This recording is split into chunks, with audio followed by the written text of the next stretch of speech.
Coming to you live from my apartment, it's Rob Has a Podcast. And now here's the guy who's here to figure out who's who in the zoo. I am Rob Cesternino. Hello, everybody. Welcome back to our feedback show for week number 9. It was a double episode, or double, 2 tribal councils at least. 2 people went home. So a lot to unpack. Lots of great questions from the listeners. And boy, do we have a great guest for you here today. It was 5 years ago this fall that we got to meet one of 2016's most interesting television personalities. It's 5 years later. She's still interesting. She's still a great friend. Please welcome back Hannah Lil Nesson, aka Hannah Shapiro. Hannah, how are you? I'm so good. Thank you for having me. It feels like a minute since we've done one of these together. Yes, it feels like a minute. And Hannah, how does it feel that 5 years later, people still adore you, but don't care about Cersei Lannister anymore? I mean, I feel like our finale was better than Game of Thrones. Finale. So I'm glad about that. I love that people in the RHAP community will come up and say that they like my podcasts and mention Survivor second. I feel like it's a real honor to Host be enjoyed of the in Just this My medium. Archetype podcast. Just My Archetype, Pawnee Public Radio, and people will come up and still talk about Win, Lose, or Bra, the game I created for you. Yes. Okay. Yes. So many accolades. No, it's a real, I feel like if you liked me on the show, you saw I said a couple sentences every couple weeks, but that if you like me on a podcast, that means that I'm in your car. I'm there while you clean your kitchen. I feel like a part of your life. That's why RHAP is my favorite community in the Survivor community. Yeah, maybe we should rebrand of RHAP takes your favorite people from television and puts them in your car. Yeah. Did you like them on TV? Well, will you like them 2 hours later? Maybe not all the time. Did you like them on TV? Well, you'll love them in your car. I love the RHAP community. I genuinely miss the events. Everyone is so excited and kind, and everyone always helps me get food at those events too. I'm always trying to get food from the bar. Do we have a lot of food at the events? I don't know. I always order food at the bar. People get it. People find it for you. People find it. One of your events, I had a couple people. I was hungry after the show, and we all went to the grocery store, and I bought cookies with just a bunch of RHAP listeners. It was just really fun. Wow. And basically, my love language is food, and RHAP listeners have gotten food with me. So it's almost like that we should rebrand RHAP of, do you like these people on television? Well, you'll love taking them to the supermarket after the show. Yeah. Did you think check them out after the show? Did you think this person was decent? If you can remember 5 years ago, help them find cookies in your local Ralph's. Yeah, that's basically what I've become, and I'm honored. Hannah, we have a lot to talk about. Survivor 41. You picked a great week to be here. Jam-packed week, of course. Double boot. We had a great exit interviews with Nasir and with Evie this week. Evie in the Ponderosa video, they said this is going to be a heartbreaking week for America. They knew that this was going to be a hard one, and they're right. Yeah. This was a really heartbreaking double boot. I had 2 people I was really looking at as potential winners, and one of them got their torch snuffed. So, okay, we'll find out which one. I guess we will. Or maybe, tune in an hour and a half later into this podcast. You'll see which I'm talking about. Yeah. And then also we talked with the great Sophie Clark on the RHAP podcast. And if you missed that one, if you're listening out of order, go back and listen to Sophie. Put me down. I didn't win Survivor. Go listen to the Survivor winner recap it. Sophie Clark is the coolest. I'm intimidated to come next. Tight interview with Sophie, had a lot of very interesting things to say. She is one of the most fascinating people to talk about Survivor with, and she killed it this week. So loved getting to catch up with Sophie. Sophie is the coolest. Yeah. I don't have much to add about. She is so great. Have you had a interaction with Sophie? I have. I actually met Sophie right when I got off the show before it started airing, and I was a mess. Like I had, just nutty look in my eyes at all times. And then I met her again, and we actually went on a hike this year, or this past right before she gave birth. We went on a hike when she was like 7 months pregnant. Wow. Myself, her, and her husband, and she Bobby smoked us on the hike. Yeah, she killed us. Like, well, did you see her when she went up and down the hill with the coconuts? Like, I'm telling you, yeah. Well, in real life, 7 months pregnant, she was crushing this hike. And I mentioned to her, I was like, when we first met, I was a little off my rocker from the show, and she's like, "Yep, it's nice to see you kind of circled back down to real life." She's great. Everyone should go listen to her podcast. So you tweeted, I tweeted out the Sophie podcast. You tweeted back, Sophie Clark is the coolest. And she wrote back, is that my archetype? So are you and Sophie the same archetype? No, she's way cooler. Way cooler. She's way cooler. Sophie, I think people occasionally compare us because we're both women who wore glasses on the show. Yes. But Sophie is a hardcore med school graduate. I mean, she's awesome. I would love to be like Sophie. But her and I, we had a lovely hike. What? Unbothered, I think, is a great way to describe her. Yeah, she's just really smart and capable. She knows who she is. And I think, do you consider her an underrated winner? I think she is an underrated winner. I think she came back and did a really good job and maybe woke some people up. So I think that she might be properly rated if you go back and take a look at them as a player. Okay, a properly rated winner. I always thought she was, I guess before Winners at War, I always thought she was an underrated underrated I think she proved winner. herself in Winners at War. Well, she didn't need to prove anything to me. I was a fan from the jump. From the jump, yeah. And one of the great podcast guests in the history of RHAP as a podcast. What if this podcast was just 2 hours of us telling people to go listen to the one with Sophie? It'd be longer than the episode with Sophie. How long did you talk with her for? It was about an hour and hour 10 or 15 minutes of talking with Sophie. She has a child to take care of. She has a newborn. Yeah. Yes, a newborn, a very cute newborn. Yeah. So she's got it all. Really appreciated her making the time to talk to me on that one. But let's just talk about you a little bit. Give us the quick update. What's happening in your world? Before we started, you were like, "What's happening in your world?" I'm gonna ask you, and I started freaking out because the past 3 days I've mostly just been binge watching the Survivor season. My life has just been a lot of watching season 41 to prepare for this podcast. Well, what were you doing that you were so busy that you couldn't watch Survivor 41? That's a great question. I've been writing a lot, teaching. Yeah, what are you writing these days? Some creative projects that I'm working on. What's the medium? A book? I mostly write television. Okay. So I've been writing. I've been working on a TV pilot. A spec script. Not a spec script. Oh, sorry, a original script. Right. A spec script is when you spec someone else's show. I apologize. Everyone dreams of being Boston Rob, Tony on the island. I dream of being I think Mike you say White Boston Rob off the island of being on like an author, a star of Celebrity Home Renovation. That's true. He has done a lot. Cookbook author. Yeah. I think the dream, and I am far from that dream, would be Mike White. Yes. Yeah. And you feel like that, and you would give notes to Jeff Probst on Survivor then.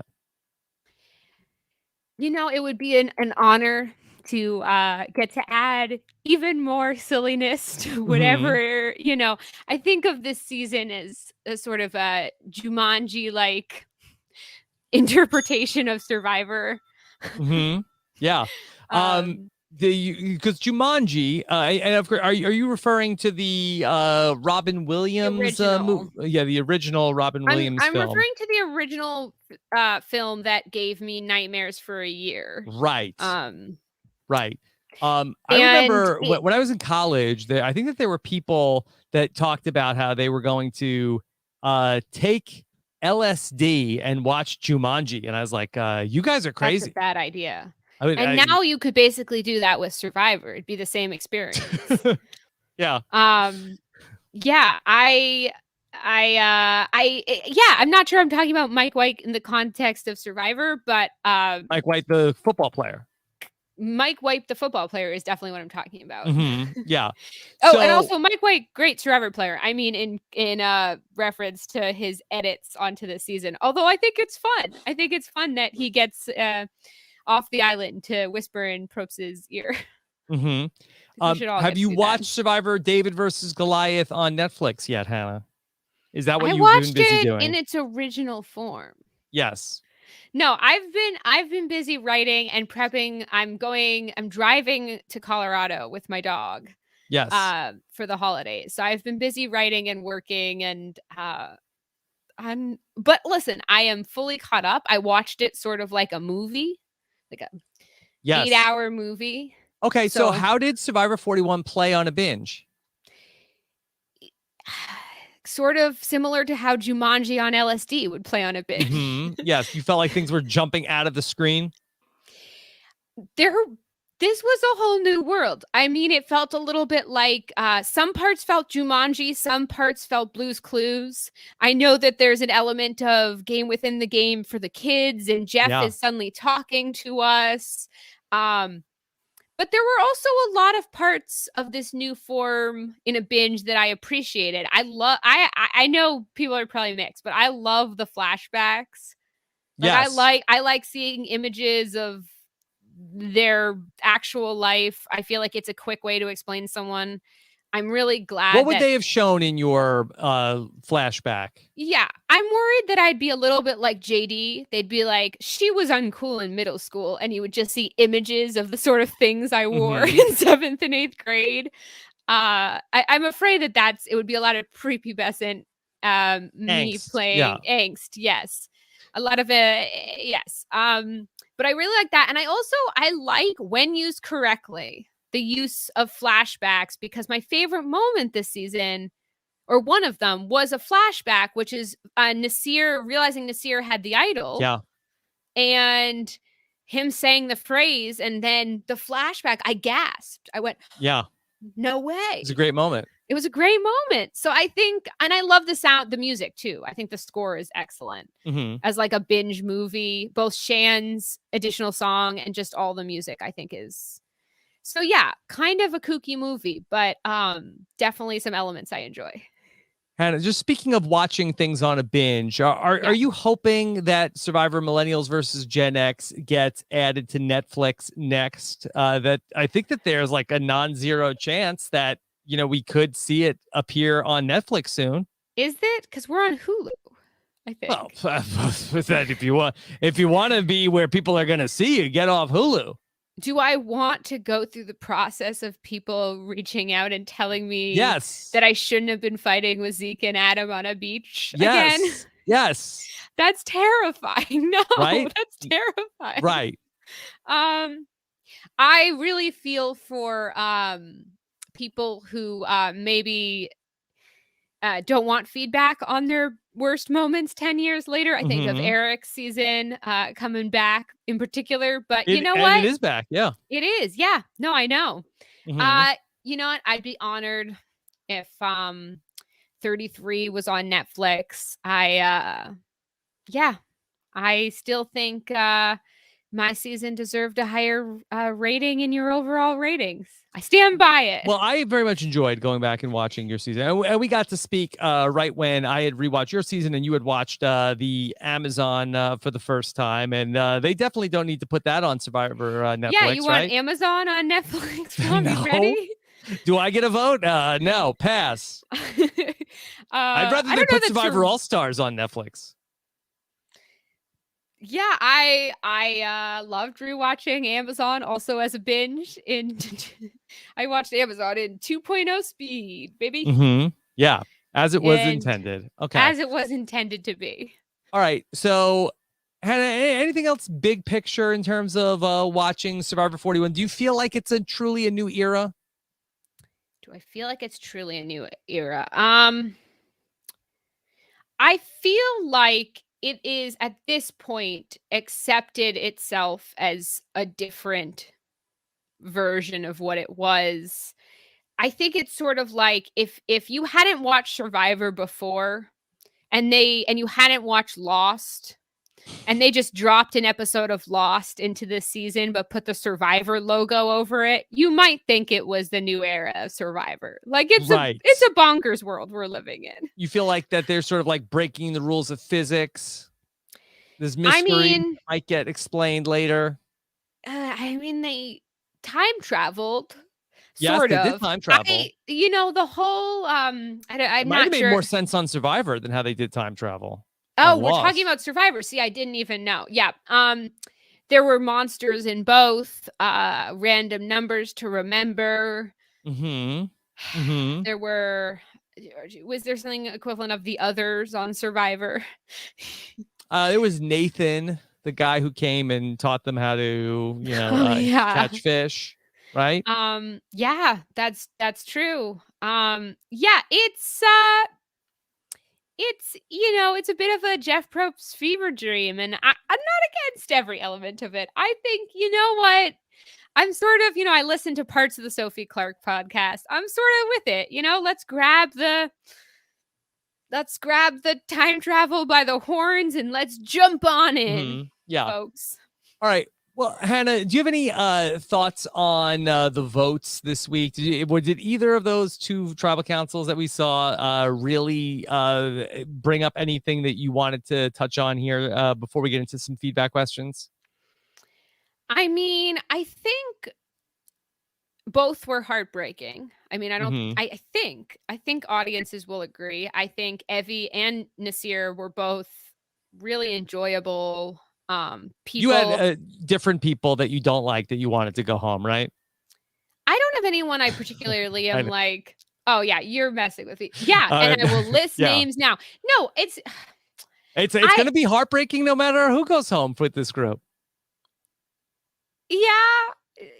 I mean, I just I thought Evie had a good, story and pathway potentially. Yeah. And I think Nasir is just so easily rootable. And it was kind of hard to watch, obviously when someone plays quote unquote badly, there are other people playing really well. So obviously Nasir was being made to feel really comfortable, and Evie thought Deshawn had flipped, and both were made to feel comfortable. It was just hard to watch Nasir make that sort of double mistake of both not playing as idol and also being so confident to tell Heather that she would be going. Yeah. That was just, it was hard. Okay. As a viewer sitting at home. Well, let me play a voicemail for you because a couple of the callers brought this up, and I think this was an interesting point. Let me play this one for you. And this one is from Caleb. Has a question about that did Nasir really screw this up? Here's Caleb. Hi, Rob. Hi, Hannah. Caleb W. here. At Tribal Council, we saw Heather saying she wished an idol would fall from the sky, but then didn't end up playing her shot in the dark. Should this have been a red flag to Nasir that he needed to play his idol? Love to hear what you guys think. Okay, so at the Tribal Council, there was this moment where she was looking for an idol to come out of the sky to give her some sort of a miracle. Then she did not play the shot in the dark. And should that alone, Hannah, have set off the alarm bells for Nasir to play his idol? I think yes. The shot in the dark dice that don't roll. Right. I think that if someone acts like they are completely going home, I mean, that was the whole Actually, here, persona. this is what Heather said. You know, I'm still hopeful there's going to be a miracle and some idol's going to just fall out of the sky. Cue the idol. And that was when a giant flying cockroach landed on. Did you see any giant flying cockroaches in Fiji? No. I would have gotten medevaced right out of tribal council. I would have been like, I'm out. I would have been medevaced off the jury. Do you think so? Does the shot in the dark get revealed before any idols, correct? If someone plays their shot in the dark? So we'd have to go back to how it played out with Sydney, and Jeff goes and tallies the votes, and then he must say, like, okay, they're playing the shot in the dark, and then Sydney takes it out. I wonder if that's like, I don't even think that like, oh, Nasir, how could you have not known? But I do think that future players should think about this, that like if somebody is obviously going to go home and then they don't play their shot in the dark for some reason, like I think that could be the sign like, hey, they felt safe for some reason. You should play your idol. Okay, so I have a couple of thoughts. So the order of it is obviously important, yes, as we're talking about. The other thing is there's a small chance, I'm just giving Nasir the benefit of the doubt, that with 5 people at tribal, correct? Yep. That he thought if she plays her shot in the dark, she loses her vote. So maybe he thought that she thought it could potentially, that she had maybe somebody, although she was really playing up that she didn't. And that if she thought she had one person, she's not going to play her shot in the dark because then it's going to tie it up or whatever. Well, that's the only thing I can think. If you are Nasir in that spot, I wonder if you should say, Heather, did you play the shot in the dark? And she says, no. I think then you have to really think about it. Like, all right, I'm going to just, I'm playing my idol. That's it. Because I feel like that, it's almost like confirmation if she did play the shot in the dark that she's like, okay, she thinks she's going home. There isn't a vote. Her vote isn't coming your way. And I wonder if that's sort of like a fail-safe that you should be thinking about. Like, especially if you play in a 3-tribe format with these small tribes, that I think that maybe that is something that players could be thinking about. I mean, I definitely think if the narrative is, I think I'm definitely going home, I have no chance. And they don't play their shot in the dark. Absolutely. I mean, something's up. I think there's a lot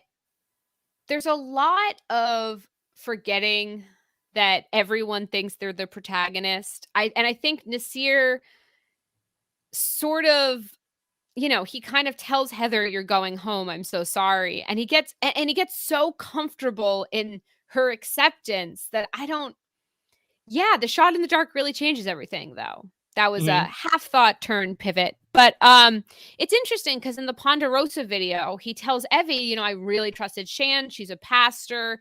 I think he got really comfortable, and he got comfortable with 2 other people. One, Shan has an idol as well. And I think that he really got the wool pulled over his eyes. But I think Caleb W is right. Caleb, I think that is another key element of, he didn't just go home with an idol in his pocket. He went home thinking the person who accepted her fate wouldn't play a shot in the dark. Yeah, Shan seems to have roped a bunch of people in with the, she is a pastor, but they didn't ask if she's a mafia pastor. Shan, I think Shan's great. I really enjoy watching her. We'll talk more and more about Shan, I'm sure. But okay, well, let me maybe I could set up some Shan talk. Let me play a voicemail from Thank one you, of our Caleb, other for callers. calling in. I love voicemails. We got a lot of voicemails. It's my favorite today. thing. Yeah, I think it's great. Let's do it. Let's play one from Liz. Liz. Hi, Rob, and hi, Hannah. So exciting to call into this show. Loved Hannah's What's Your Archetype preseason podcast, and I hope she'll do it next year before the regular Survivor season. Yeah, I think Liz doesn't have the name right for the podcast. It's my mom. She's if that's what she says the name of Just My Archetype is, then it is now officially What's My Archetype? It's my mom. I've got to change it now. But I'm a little partial. I really like the season 41 cast.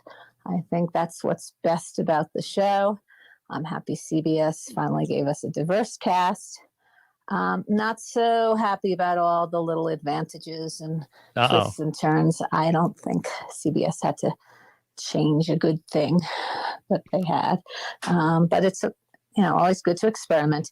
Anyway, I'm calling because I want to know who each of you thinks will be the winner of this season.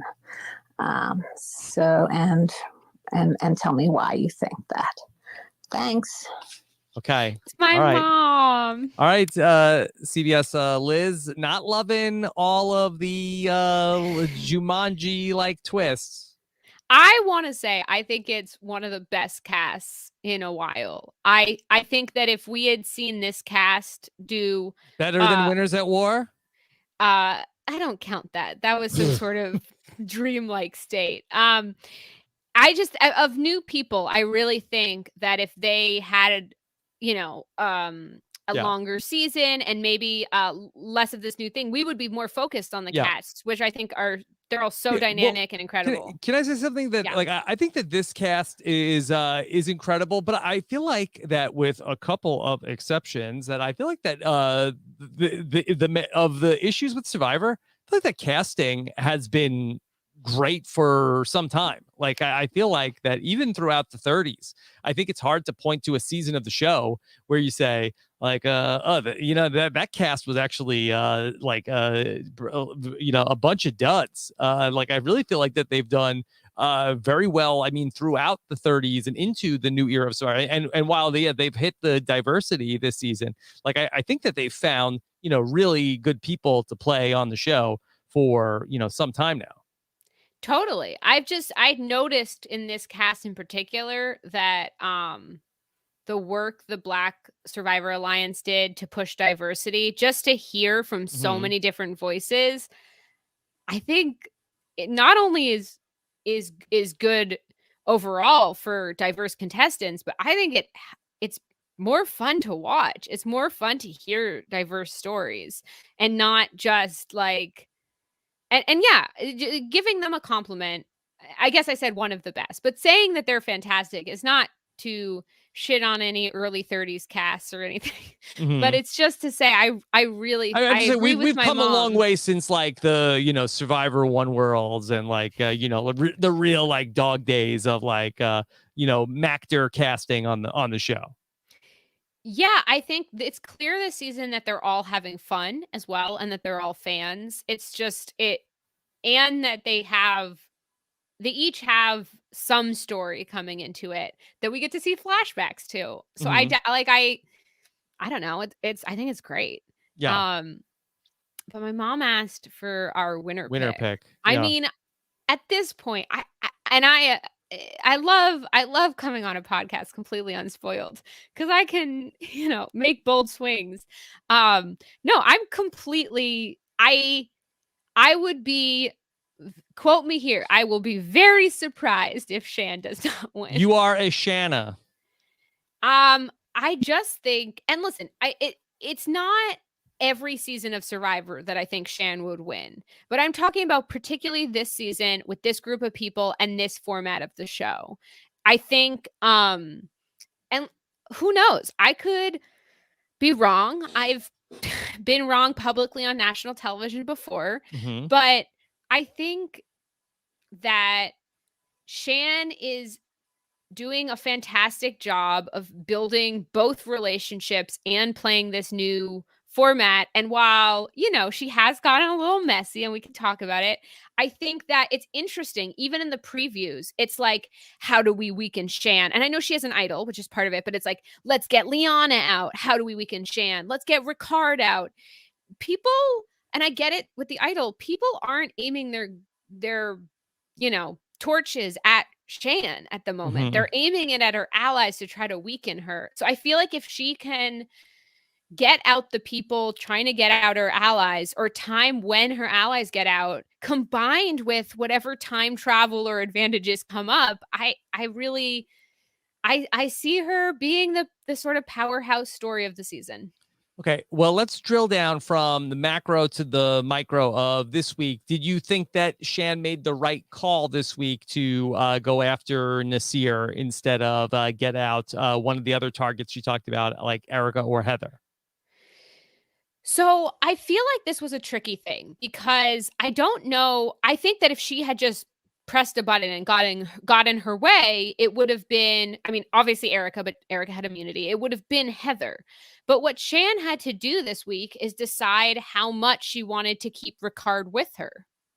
And so her decision was more about playing with another person than getting out who she wanted to get out. Mm-hmm. Nasir, and you hear this in his Ponderosa video, he trusted Shan. He said she's a pastor. So she essentially got out someone who trusted her. But she also got out someone with an idol that could have come into play. Now, you know, they're kind of a bummer for her because more eyes are on her idol, but you still have Xander as a sort of flashy, pretty idol haver. But I think, I don't know that it was the vote she wanted, but it was about keeping the relationship with her alliance. So I don't necessarily think it was the wrong thing. Well, I'd love to have you talk a little bit more about that, because I know in Millennials versus Gen X, there were many times where, you know, you didn't see eye to eye with your allies, and sometimes went along with a plan that wasn't maybe the plan that you would most agree with, and other times that you had to end up cutting ties with allies over plans that you didn't end up agreeing with. So how do you decide whether it's like, okay, I can go along with this even though it's not my choice, or I need to vote a different way than my ally? I mean, keep in mind, I clearly didn't strike the right balance, but I think in Survivor, and we talked about this earlier, everyone thinks they're the hero. They think they're going to have their face the biggest on the DVD cover. They think this is their story. And we see this with like Deshawn and Shan butting heads, I think, is that sometimes you want to do a certain thing, but everyone sees themselves as the protagonist. So you have to balance when you either make someone feel like something's their idea, which is what the best players who actually win do, or go along with what your allies want to solidify that with them, or kind of push through, make some enemies and get your own plan across. Like it's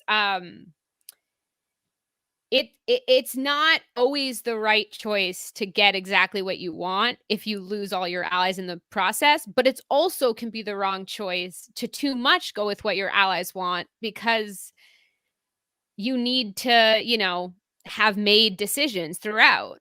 Mm-hmm. And I think the Shan Deshawn argument, I feel like, God, it really hit me. I know it wasn't quite this episode, but it's just, I feel like the conversation they had, the way, Shan's like, here's what I think and here's what I feel and here's what I want to do, and how that was met with and then Deshawn's perspective of like, I don't want to lose playing her game. Like that's what it's all about. You have to make everyone feel like they're controlling it, but then also you can't make them feel like they're actually making all the decisions all the time, because then they're going to think they made all the choices you made. Mm-hmm. This confusing answer and complex answer is a vocal representation of the complexity of the game is very hard, and it's complicated, hard. And that's why we have so many podcasts to talk about it. Going back to the Shan and Deshawn conversation, it was nice that they made up after the blow up from last week's tribal council, but it felt like that Deshawn walked away from like, okay, well, this is great that we're back on civil terms with each other, but now it felt like, I think for Deshawn, that Shan just wanted to make up so that she could re-engage, getting her plan to be the plan that they went with. I mean, it was partly that. Part of the reason I find Shan so engaging, and listen, I asked people what they thought on my Twitter, which is always what did the people on the Twitter street say? I'll go on to it now, but I know there are mixed feelings. But when I say that I like someone or that I think they're going to win, it's not because I think that they are perfect. I like Shan because she is flawed, and we're watching her flaws play out in this early merge game. I just feel like both that I'm watching Shan's story, and I feel like in this new Survivor, I can see a path for her. I want to talk about everyone. That just happens to be who I am picking as my winner. Pick. But I can see what the Twitter streets are saying. What do you think? My mom asked you as well. Who's your winner pick, Rob? Well, I would love to just talk a little bit more about Shan first, and I'll talk about then who I feel like is in the best spot. But Shan has been like a fascinating player to watch because I think that she is just such an incredibly talented player and has so much charisma and has she has these like Parvati level of charisma of like when she wants, like she can get people to really fall under her spell and want to work with her. I think that the flaw that we've seen in her game has been that sometimes she when her alliance partners don't necessarily want to do things the way that she wants to do them. Like we've seen that sort of like come up in different ways with JD, with Ricard, with Deshawn in a couple different ways. And I think it's the kind of thing where if she doesn't end up winning and plays again, like I think it's the kind of thing that I think that she could probably work on if she was going to come back. I think that's probably been the weakest part of her game so far. But she has been, incredible television to watch. And I love having her on my TV screen every week. I would say the person that I think, as of right now, I think is in the best position to win is actually Shan's alliance mate, Ricard. What do you think about that, Hannah? I find Ricard really smart, and he's very dynamic, and I really like how spelled out they are about what their roles are in each of these votes. I think as a duo, I think they're fantastic. Yes.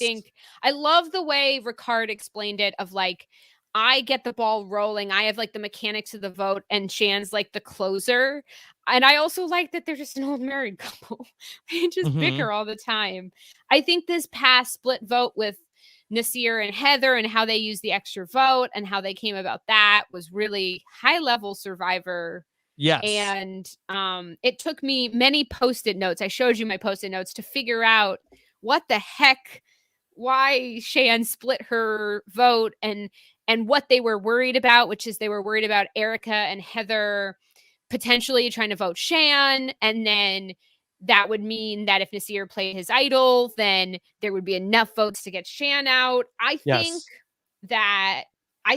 Ricard is for sure not a bad winner's pick. It's interesting. I don't disagree with any of the flaws you've mentioned with Shan. Like when I choosing her as my winner, it's not because I don't disagree with the criticism. I just see her strengths being enough. Yeah, you know what?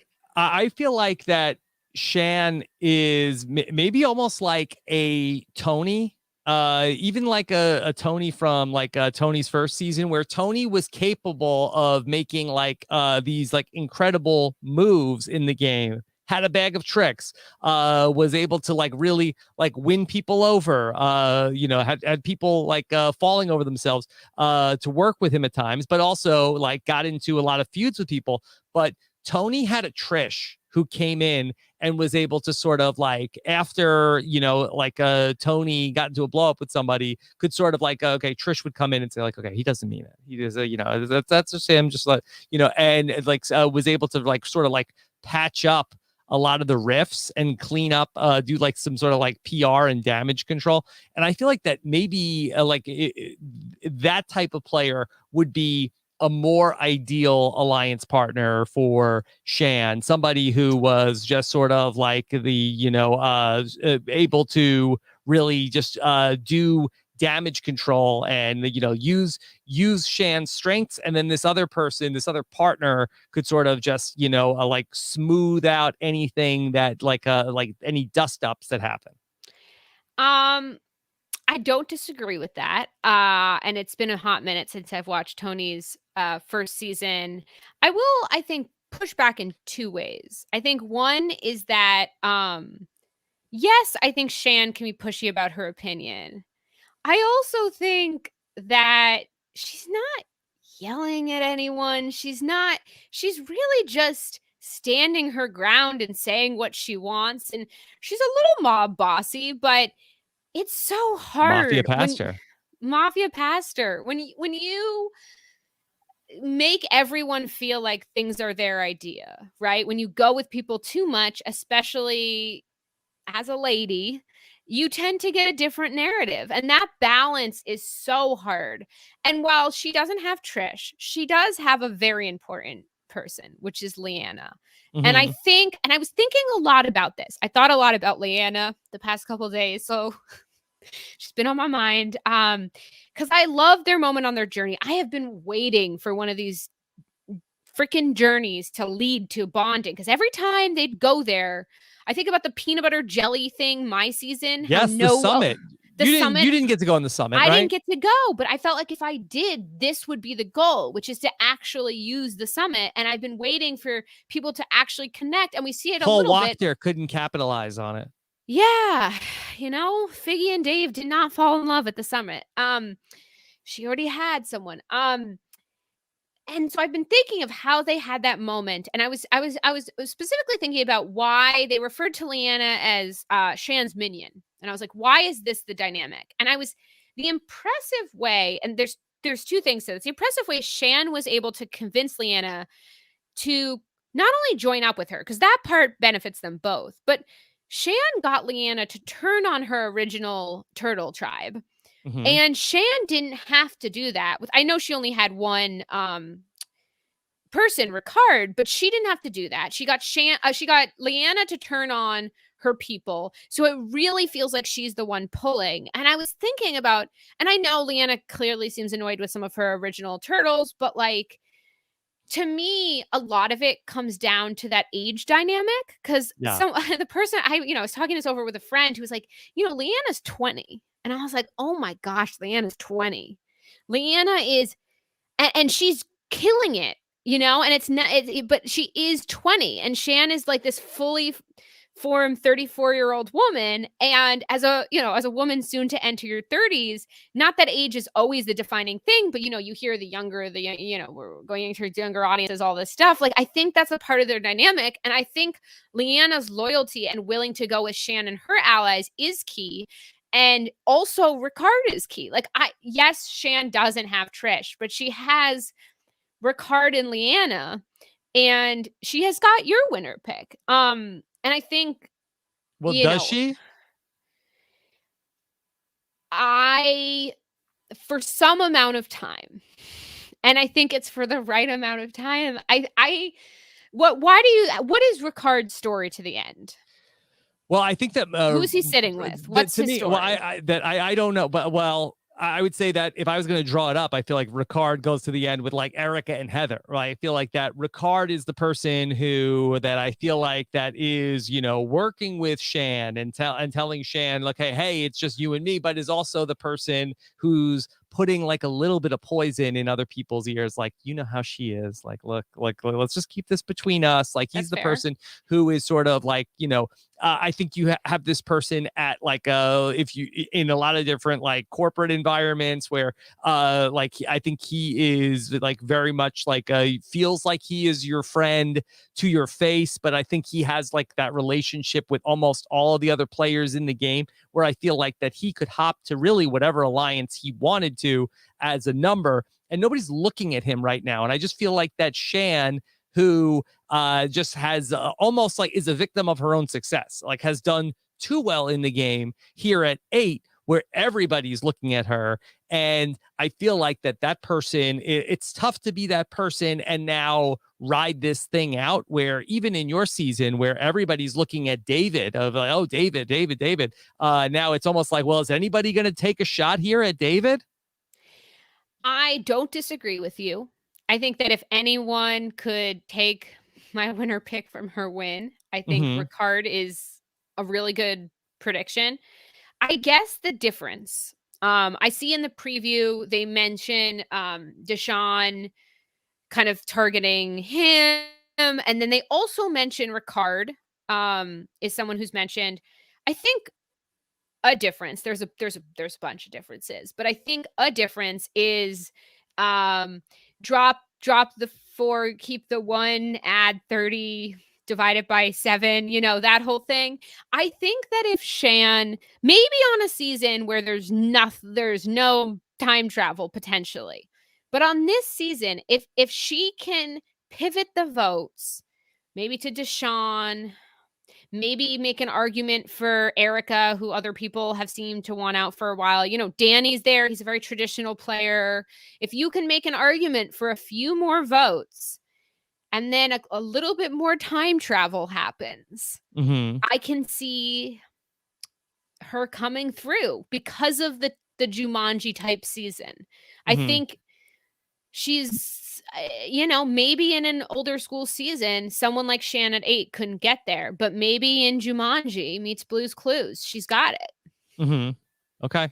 I would love to see Shan as the winner of the season. I just feel like that I find it a little hard to see the path for her ultimately. Like, I think her path really depends on Ricard being a loyal number for her all the way down, because it seems like that the Black Survivor players have a foursome, and it feels like that like Nasir and Ricard were like 5 and 6, and now Nasir is gone. Ricard feels like he's 5, and I think that for Shan to get to the end, I think it sort of like it hinges on the 4 plus Ricard running this thing down and Ricard staying loyal to Shan to the end. And I feel like that the person most likely to take Shan out is going to be Ricard. I think that her winner's path doesn't necessarily mean Ricard stays loyal to the end. I think that if you have someone like Erica, who a lot of people have wanted out for a while, you can convince a traditionalist like Danny that Deshawn is flipping. You can somehow, if she can somehow get Ricard. You think you could convince Danny that Deshawn is flipping? You saw Danny make a face when Deshawn was making promises. I see Danny as like a traditionalist. Like he's like, when they were like, okay, so it's he's like, when when Deshawn turned on David. I mean, I think that's your, isn't that it took a lot of begging. Yeah. Well, I do not think Danny is Ken. But I think that when Deshawn was like, so we're doing Evie, and Danny was like, yeah, why does this even need to be talked about? I think he could potentially take affront to like people making moves against the core. Like I'm not saying that Danny would necessarily turn against Deshawn. What I'm saying is that I could see if Shan can create other targets long enough to get to a top 5, and then a couple time travel, a little bit of future jumping, a little bit of pixie dust, a few like Jeff Probst says a magic word and everyone switches clothes, like a little bit of that. Yeah, I could see her coming out on top. But you are so good at podcasting and so good at your job that I am now rethinking all my confidence. Yeah, no, I think this is a great discussion, and I think that it's always the most fun on the podcast when we're not exactly in lockstep on things, because I feel like it makes it a fun conversation, and you bring up some really great points on how it could go. One other area that I feel like is going to be, I think, a problem for Shan and her winning chances. I think that the final 4 fire making does not play to her strengths. I feel like that even if hypothetically, like the Black Alliance gets to the Final Four, I feel like that. I don't think that's going to happen. Just to be clear. Yeah, but if it did work out that way, like I kind of feel like that. Well, unless Shan wins or Liana wins the Final Four immunity, I feel like that one of the guys is probably not going to take Shan. I think Shan's going to end up having to make fire against one of the guys in that scenario. Potentially. I mean, I think she's like really banking on her or Liana winning the Final Four immunity. Like nobody's taking her to the end. I don't necessarily think so. I get that she has become a bigger and bigger person, and that could get in the way. And I do see her flaws. I guess I just like question some of the way we talk about her flaws, because it's one of these things where it's like, I know on my end of things, wanting to make everyone feel like everything is their idea, even when you're doing things, then you're considered like not playing enough. So like watching a woman like unapologetically be cutthroat and still clearly be empathetic and like is just so fun for me. And like, I know it's getting people angry. She bickers with Ricard. She bickers with Deshawn. She's like, I think part of the reason Deshawn was like, she just immediately started telling me what to do again. I watched that scene again. It's not like she was like, we have to do this. She was like, here's exactly what I think. And I just sort of love, I don't call me biased. I love a lady being like, here's exactly what I think. Here's what I want to do. I'm not going to apologize for having these opinions. And it's messy and it's flawed, but I'm jealous that she's playing that way. Like, it just seems bold and great. And yeah, I really like a lot of the people left, and I do see your argument for Ricard. Well, Hannah, let me ask you a question that is, I don't want to put you on the spot with this question, but we, earlier in the season, there was talk about the women working together, and you've brought up a lot of good points about like the challenges that women face in the game. Should the women have like gone more along with the idea of, making an alliance of trying to keep the women in the game and keeping more women around to have less of these issues that sort of come from gender bias issues? I mean, I've talked about on this podcast how my advice for women doing the show is like, find women you can work with, because you do, there's certain things that are easier. There is this thing though, when you get out there, you actually, you connect with people regardless of gender and any other sort of immediate thing. You do just connect with people, and you also, I almost said you disconnect with people for various reasons. Yeah. There are people that, like Shan said, give me the heebie-jeebies, whatever it is. It was the hibbity-jibbities. The hibbity-jibbities. For whatever reason out there, you connect or don't connect with certain individuals. So I think it's really important, especially with the statistics being what they are about women going to the end in new player seasons against men. They're abysmal. I mean, they're terrible statistics for how women do in that final. In returning player seasons, it's different, but we have to acknowledge gender bias when we're looking at new player seasons and finals. So I definitely think women have to take that into account. At the same time, Shan was on a tribe where everyone got voted off except her and her closest ally, Ricard. There's no good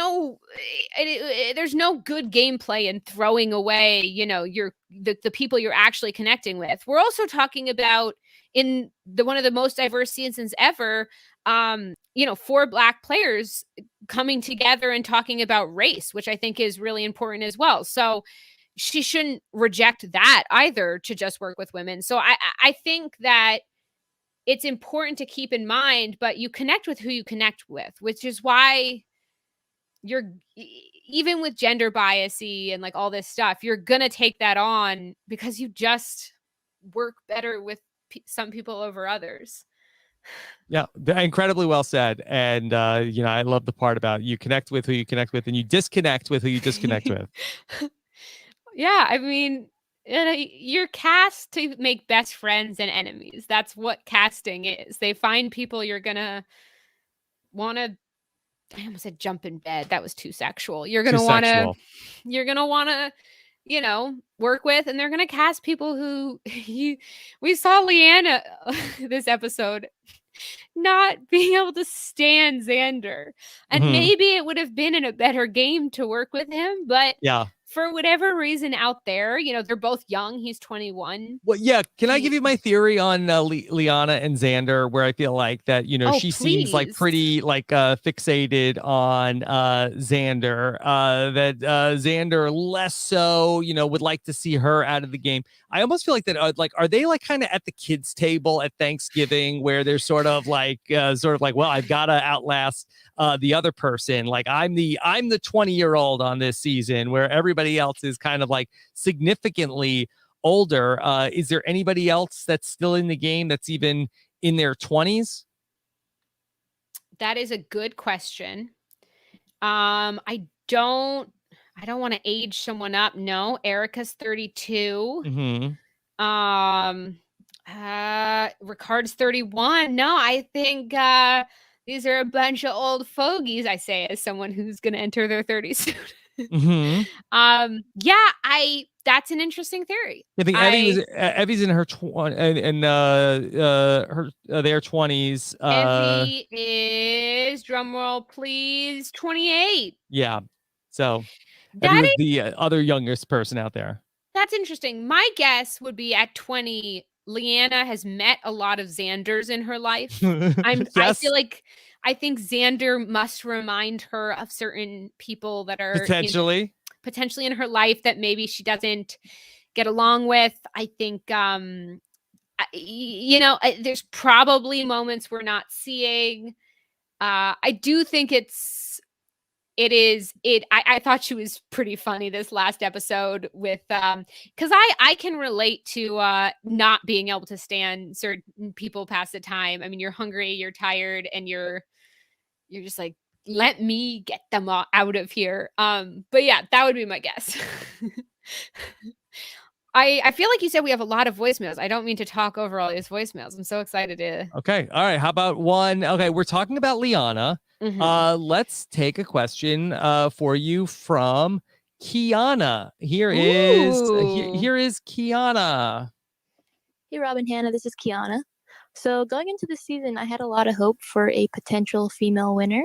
But now after this episode, I've kind of lost that hope, especially with the preview showing Shan being on the rocks. So I'm just wondering what Hannah thinks someone like Erica or Liana has to do if they get to the final three and are in front of that jury. What do they have to do in order to gain their respect and actually get the vote to win? So Hannah, I'm a little surprised Kiana is almost like completely ruling Shan out as a potential winner this season and wants to know the prospects of Liana or Erica being the only hope for a woman to win the season. She looked at the person with her closest name and thought, that's my girl. I appreciate that. Kiana, thank you for calling in. One letter off. When I've tweeted about the lack of female winners, I've gotten some angry responses occasionally, being like, just enjoy it and ignore the gender thing. But it's hard to watch a show, especially. I'm going to guess that those were men that told you to ignore the gender thing. I'm ignoring gender, so I don't know. I think, and again, I've talked about this endlessly. I think, whoever deserves to win, whoever wins did what they need to do. And I mean that about my own season 2, just as a woman at the end who lost, regardless of, it's not about thinking should have won or anything like that, but you feel that biasy hit you, I think, in certain ways. Yeah. And so, yeah, I'm with you, Kiana, in really rooting for the ladies. What would someone like Leanna and Erica specifically? Heather and Shan, I guess, are out of the picture of this specific picture. I agree on Heather. I think that you made a lot of great cases for Shan. Like I still think that Shan has like a very decent shot to be the winner of this season. I think if you were going to like carve up the pie, I think you probably want to give like at least 25% of the pie to Shan if you were going to like divide up like the winning chances, and that's probably conservative on my part. So I definitely would not rule out Shan as the winner. I was just mentioning the other women. I think Erica and Liana's argument are probably two different arguments depending on which one of them would end up there. Okay. Kiana, but I would say for Hannah. Okay. Okay. Go ahead. You were about to just give me one chip. I'll take your chip in a sec. Okay, take my chip in a second. I was going to say, I think Erica would really have to pitch herself as the underdog, as someone who's worked from the bottom. There were a lot of people on the jury specifically who really felt like the people on top, the powers that be, that are literally, Shan was like, let's go talk over here. And I was like, okay. I think Erica has to pitch herself as, I couldn't play exactly in control of the votes because I was working from the bottom, but I worked from the bottom. I won immunity. I played these advantages correctly. I made the relationships with people like Heather. I got allies. I played from the bottom. And if she's sitting against like people who played from the top, that could be a fun argument to a jury. Yeah. I think in terms of Liana's argument, I think that Liana would have to take credit for things that her and Shan did together. She would have to say, listen, Shan was the shiny metal. I hid behind her, but I worked exactly with her. I just let people think she was doing it. The jury never loves that. Yeah, the jury hates it. It's not going to work, but you're asking for best argument. No, but like that Shan was who I tried to give credit to. I worked together. Here are the votes that I was a part of. Here's where I made the tough decision to go against my original alliance.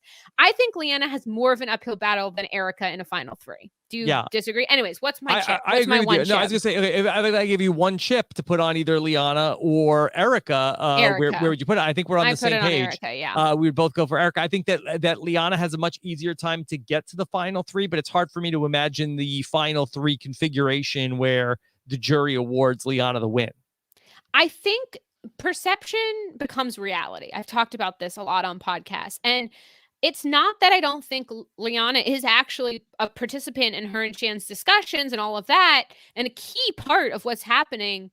But if the perception is that she is a minion, which is what the word that was used to describe, that is the group think around Liana. And while Erica's perception, there's certain words that have been used to describe Erica. I have feelings about that, but if that's her perception and the character they're building her into has a better argument at the final three. How has Erica been described? She's been called sneaky a lot. Oh, okay. By the other players or on social media? I believe by the other players. Yeah. Okay. No, I did not pick up on that. And I might be wrong if someone in the comments is like, she never was. I believe a couple times, and I'm just I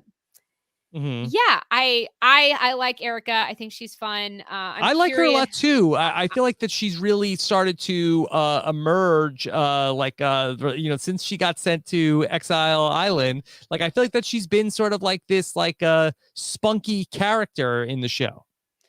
Yeah, she seems, she's a good person and character to have playing from the bottom. You feel like she's not going to go out. She's feisty. She's not going to go out without a fight. You saw that even when her tribe was winning all the immunities, she was still thinking about like what should we do.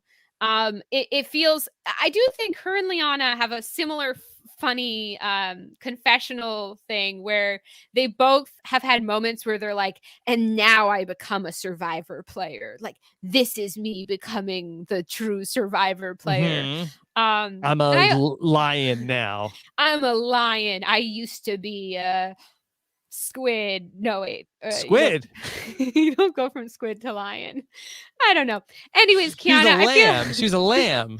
Yeah, lamb to lion. Kiana, I think we've answered your question. Mm-hmm. Thank you. It's a good question. I think Shan in a final 3, you didn't ask this, but I think Shan in a final 3 is going to have to be her own Trish. Yeah, I think that Shan, I think is going to do very well if she gets to the final 3. I think that the issue is there for Shan is I don't know if anybody wants to take Shan to the final 3. Do people want to take Ricard to the final 3? Your winner pick? I don't think they look at him like that. That's fair. Like he's been so like under the radar that I think he's dangerous. Like if he was sort of like out in front, I wouldn't like his position. But I just love where he is. Where I feel like at this point in time, nobody's looking at him. I mean, it might blow up in the next episode, but for right now, I loved how he got his way with Shan and got Shan to make a move that was not as good for Shan as it was for Ricard. And also he looked like the hero to Erica and Heather and feel like that, like it's almost like that he has them in his pocket. That's so true. And this is why you are a know-it-all. I am doubting my own name. You're doubting your Hannah name. Exclamation point. I should have put Hannah a little nuts. I'm not trying to do that. Change it. Look, Hannah, like ask anybody who listens to this podcast, how often is Rob wrong? Probably more often than I'm right. Probably I'm right like 20% of the time. It's not great. But it's You're fun right, to talk about. 25%. Probably less than 25%. It's not a great track record. I mean, but who would listen to this show if I was right about everything all the time? It'd be like, well, Rob ruins Survivor. He just says like everything he says is going to happen. I think you're right about everything in a way, a bigger way. Okay, what's the next voice? In a bigger way, yeah. Okay, let's see. What else should we talk about? How about could we talk about some of the things from this episode that Xander, we haven't talked too much about him. How do you feel about Xander? Yeah. Our little 21-year-old underdog. I mean, Xander. Oh, go ahead. You go first. I'll sip some water. Okay. Does Xander remind you of any of the young men that you played with in Millennials versus Gen X? You read my mind. I was about to say yes. Xander, I sipped for those not watching the video, I sipped my water again in really bad timing. Yes, Xander reminds me of a young Jay from my season. In their luscious hair, their symmetrical faces, and also in the fact that I feel like he's having fun. He's playing from the bottom, but he's also has these moments where he's like, I can win a bunch. He has this idol. Jay had an idol. I don't necessarily think I think they will try to get him before he can get to 3, just as we did with Jay. But obviously I think if he can get to 3, he's got a good, likable thing going on.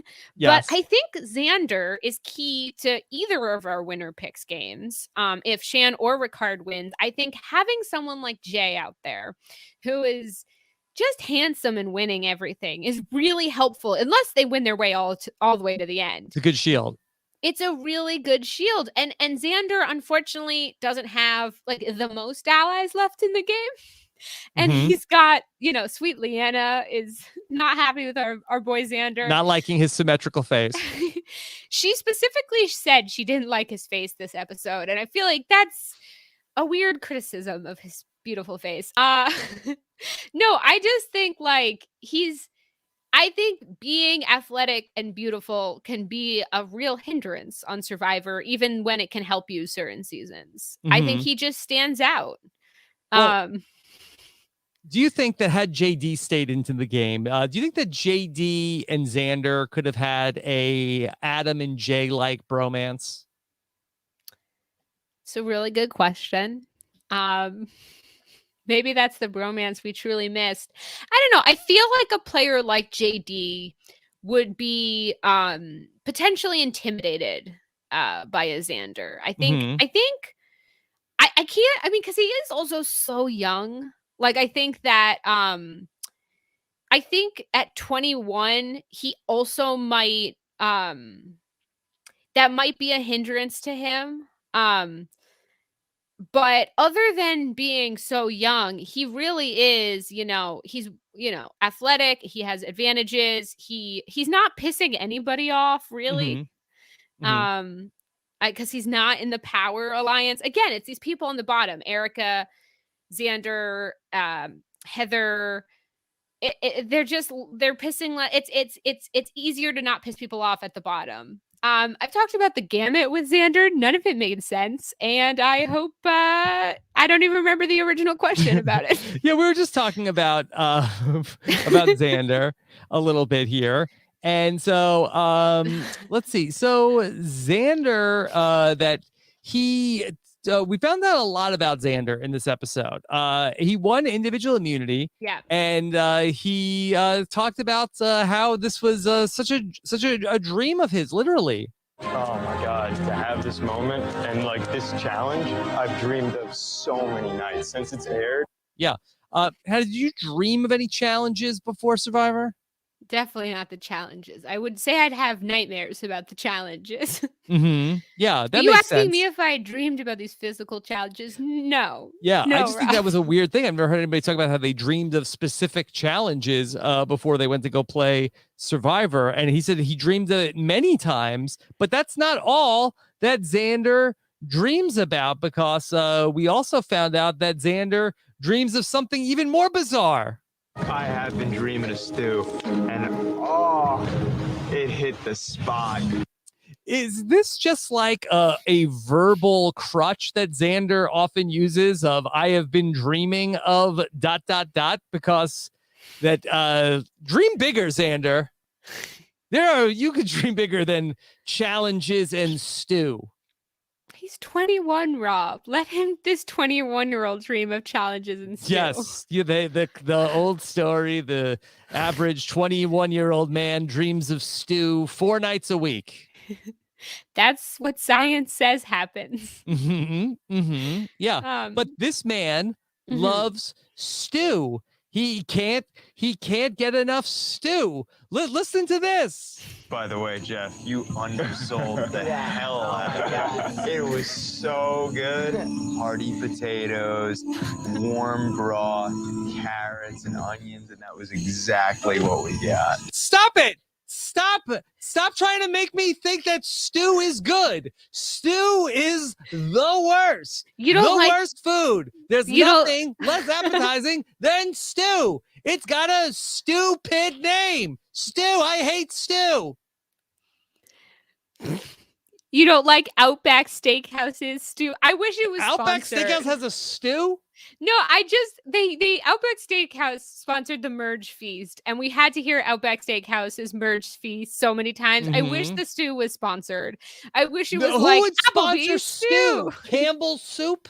Listen, I know they're only out there for like 2 minutes this season, but they seem hungry. You don't have take a good and this is where I'll get dragged from the foodies out there, but it's like you don't if you have this is garbage cuts of meat, throw it in, make it a stew, that it's like compost. Rob, stew. This is what the young Gen Zers eat. Yes, they eat Gen stew. Z eats stew. Gen Z eats stew. No, they don't. Gen Z eats stew. Yeah. We're too old to understand this. Is that I'm too old? No, we are too old. I don't get it. Okay. We. You know what? I think that they were probably going to give them hamburgers, and they're like, no, this is season 41. It's the hardest season ever. Give them stew.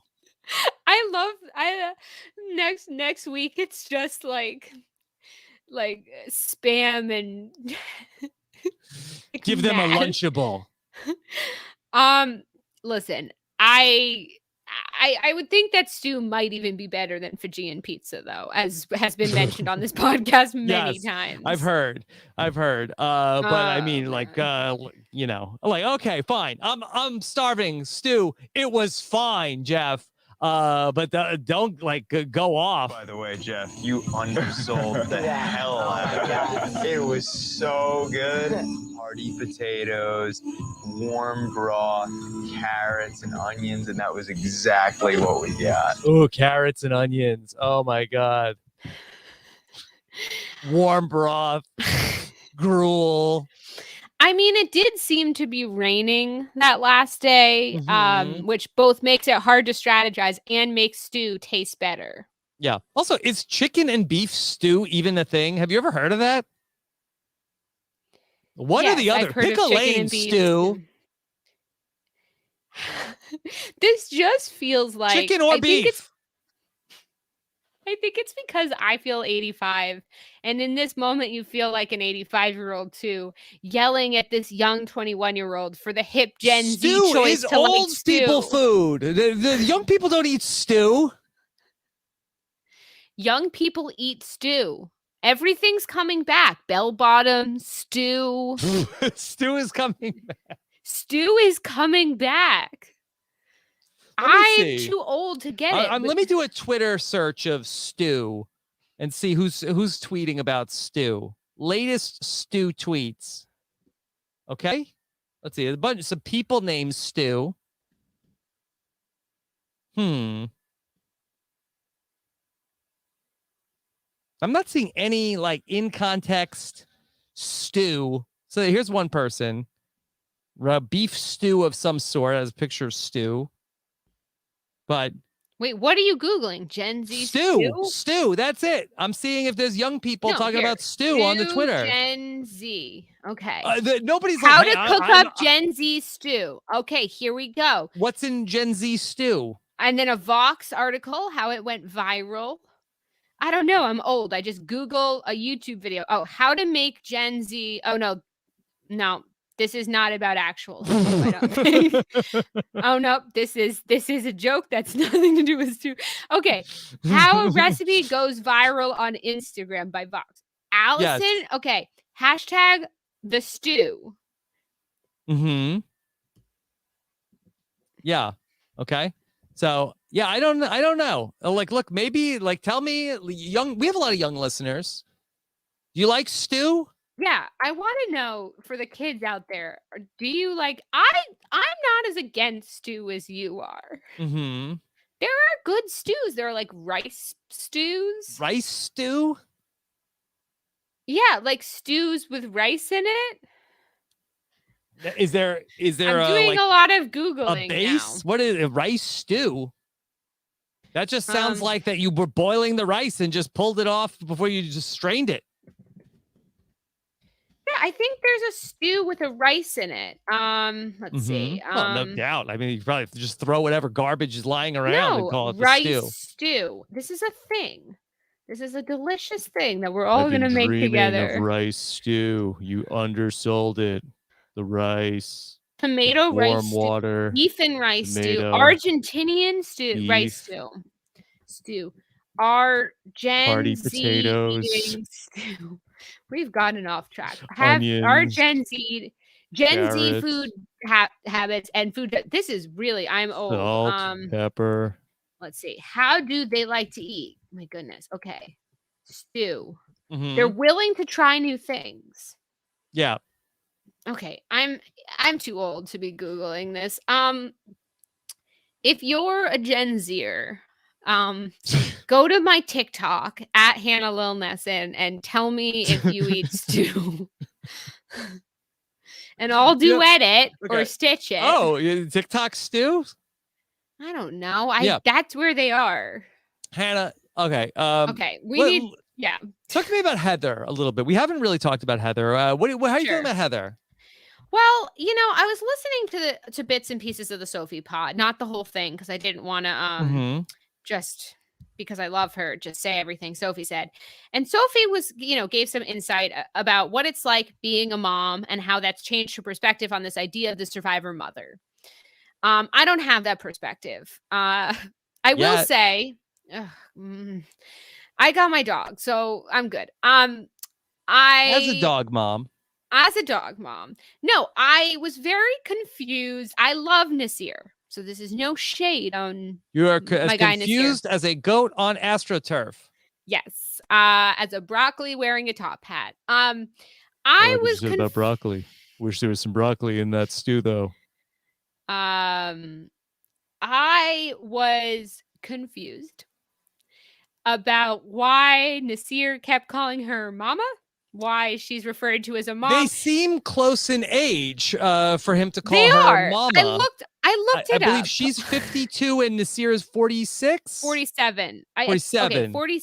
I don't want to age him up. I don't want to age you up, Nasir. So, yeah. Oh, no, he's 37. Sorry. 37. Okay. So, I mean, biologically, it's possible. Biologically, it's possible as a young teen mom.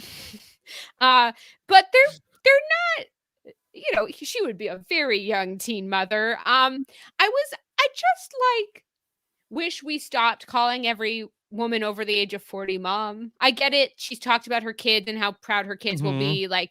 And maybe I'm missing a perspective, but I'm over it. Unless they're your mother, unless you're, I could playing see that with your mom and voting your mom out. Yeah.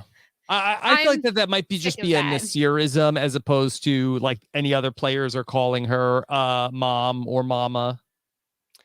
Yeah, potentially. I haven't noticed him calling anyone else that, but I could have just missed it.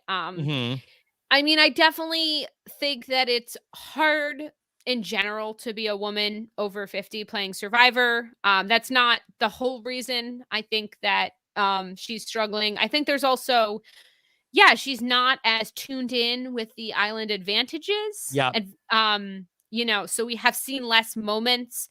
I feel like her character moments are more, what was the big one where she couldn't get through the challenge? Yes, she couldn't get through the challenge. Yeah, you're right. And then she had the gambit where she tried to really change the direction of a live tribal council, and it did not go according to plan. No, it didn't. So I feel like the character moments we're seeing, at least, are not ones in which she's coming across as the sort of they're not the most positive character moments we're seeing. We've seen Nasir go up to her and be like, you tried to vote me out. She denies it, and Evie immediately squashes her lie. Or we see, it was a beautiful moment, I thought, when she, everyone supported her after the reward challenge. But I think that we're not seeing really much to show us her as a potential winner, right? Right. But there were some great moments with Heather in this episode. I really liked when were there? I mean, she played. I guess some great fun moments for me. So there was the moment where Nasir and Heather were discussing about Heather said his name at the tribal council, and she said, "But I didn't write it down." Hannah, do you have any thoughts on which is worse? And Nasir and I talked about this on the exit interview. Which is worse, if somebody says your name or if somebody writes your name down? What did Nasir say?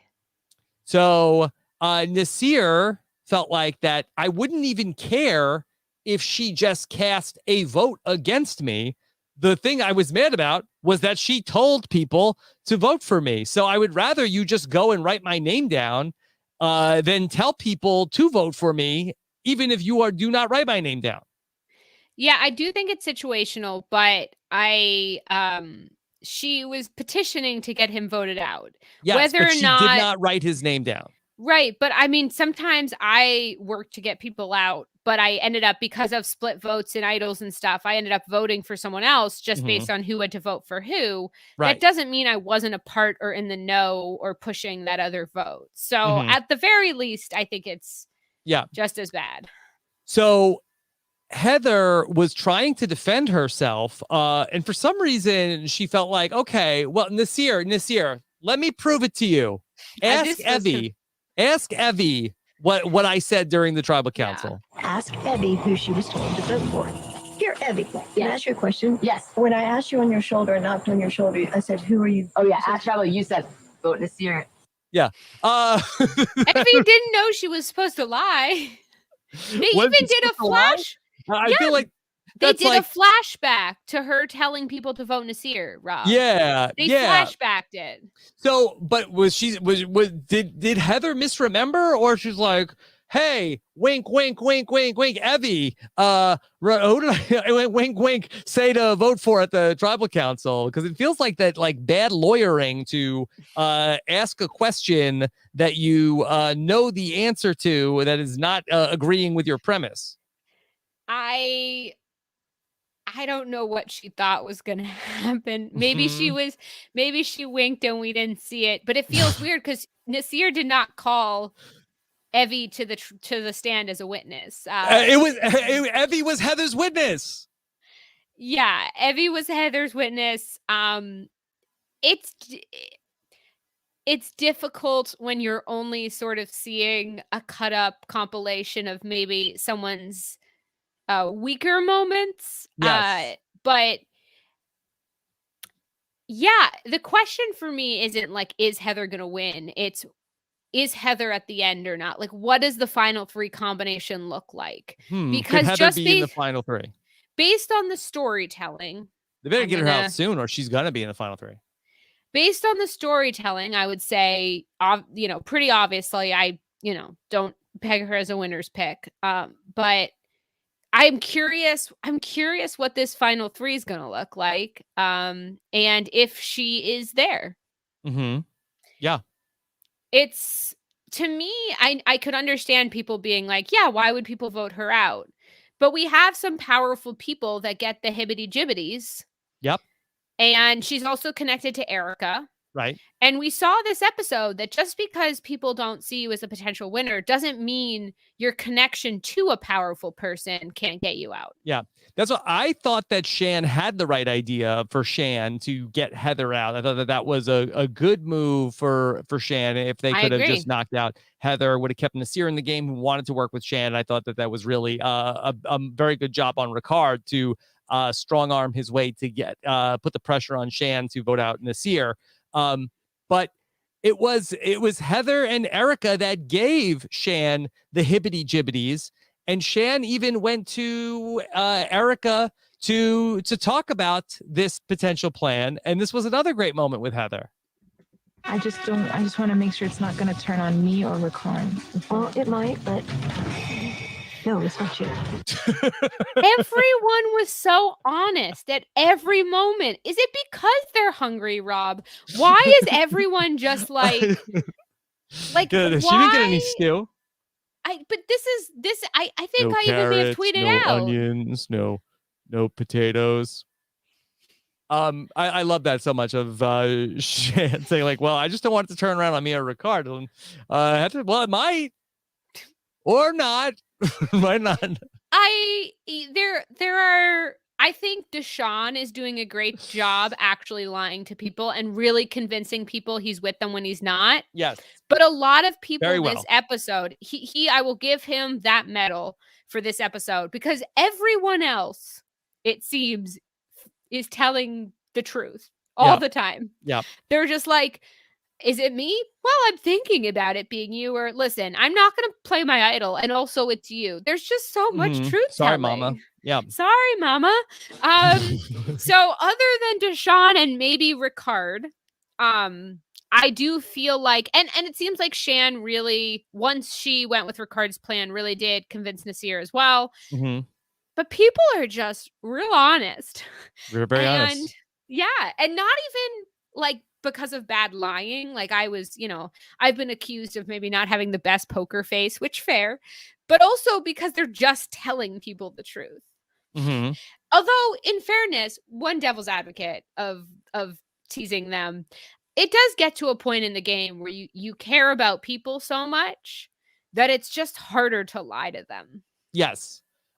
In the 26-day game, do you think that it is easier? I mean, it's interesting. Off days are a real chance to know people on a more personal level, to feel like, oh, I've known this person forever because it's been so much longer than a couple weeks. For me, the emotional drain of voting out people I spent so many, not just game days with, but off days, became really, really hard. I haven't played in this type of season, so I can't, make a full comparison, but that was a hard part for me. My theory is that I think it's probably easier to betray people in the 26-day season, just because I feel like that you've known them less, and there's less just downtime where, you know, you spend like in the pre-merge, if there's no swap, or even if there is a swap, I mean, basically, you're with these people for, you know, 12 days, which is almost 2 weeks nonstop. And as opposed to here, you know, you're with them for 5-6 days, and then a swap, and then, you know, another 3-4 days, and then you're at the merge. Was there a swap even? Am I just... There was not a swap in this season. Yeah, okay. That's what I thought. I made up a season. Yeah, I'm curious if my dad's voicemail is in there, because he didn't tell me what it was, but he did tell me that all these like split tribals are really, he's not enjoying them, and I have feelings about them too. I'm curious. I do have a question from your dad. It is not about that. Oh, okay. Yeah. I don't mean to push my parents to the front of the queue. Do you want me to play your dad's voicemail? I do, but I want to hear whatever voicemails you want to play. Okay. Let me just play I'll play your dad's voicemail, but I have one other Heather clip of just exasperated Heather, which is also one of the most fun Heathers that there is. Got it. Thank you. You're welcome. And she was like, one happy family. I love someone who mutters a button of a joke after the scene is done shooting. Yeah. I think, you know what? I can appreciate Heather's comedic timing, and it's one of those days. Yeah. We recorded the podcast. I appreciate this cast. That was Tuesday. Yeah. Okay. Let's listen. Hannah's dad has a question. And your dad has a question about one of the players we have not talked too much about yet. Okay. Probably Danny. He played sports. Your dad has a question about Danny. Yeah. And he has a nickname for himself. You know what your dad's nickname is for his I believe it's Pawnee Public Radio's Sports Guy Dad. Sports Guy Dad. It's not Bill Simmons. Here's Hannah's dad.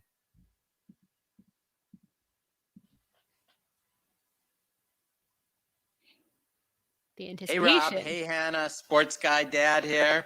Been a long time since I've called into Parks and Rec podcast, but I'm glad you're doing now about Survivor.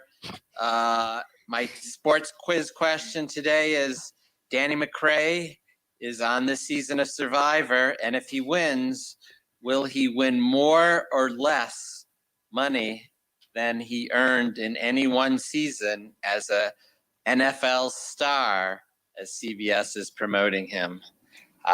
Curious to hear the answer. Good luck. That is a great question. Well, I have his tax returns right here, so I can tell you. I started Googling Danny as soon as my dad's voice, when we let it up. I haven't seen his his money, but he's a former free safety football player and special teamer. Yes. Hannah, could you describe what those things are? Yeah. So a free safety is when you're free anytime you're safe.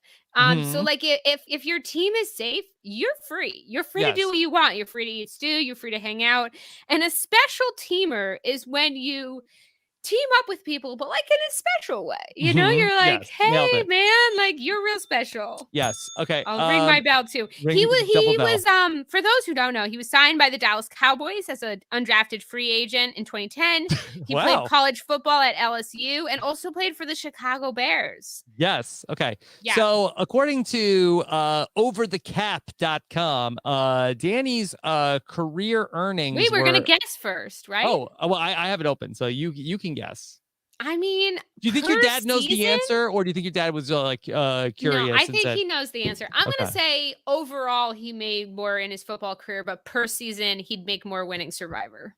That is correct. His career earnings were $3.6 million from the NFL. So his average per year would be $610,000, which would be probably equal to what he would get for winning Survivor after taxes. So I think that would be, more lucrative to win Survivor than play a year of football for Danny McCray. Now, I don't know necessarily like if his contract, how it was laid out by endorsements year. though too. Like maybe he had an energy drink as a special. No, so he made like a similar amount of money almost every year except for his rookie year. So this was a great question from Sports Guy, my dad. Sports Guy Dad, yes. I don't have any other salary information for any of the other players. Yeah, how much money is Shan making as a pastor? Yeah, I don't know. Like, I don't know what Ricard's salary is, or. Can I ask you, Rob? My salary, Hannah? That is a little personal. I was gonna ask you because I'm curious, and I want to get to as many voicemails as you want, but who do you envision Ricard sitting with? You said Heather and Erica, right? I mean, that would be the most ideal scenario, I think, for Ricard. Okay. I have my winner's pick. I just have trouble combining how you're right, how she gets there. Anyways, let's hear from anyone. Okay. All right. So thanks, Sports Guy and my dad. Thank you, Sports Guy Dad. Okay, let's bring in a question. How about David Sky has a question for you, Hannah? Here's David. Hey, Rob and Hannah. This is David. Hannah, big fan. Was curious what you think about all the Jewish representation this year. It's really exciting being a Jew. There's not a lot of Jews that are on Survivor, so it's really fun to have so many, though. Very sad that they've kind of been going back to back to back. I think we're just down to Liana. But just wondering what you think. Thanks so much. Okay.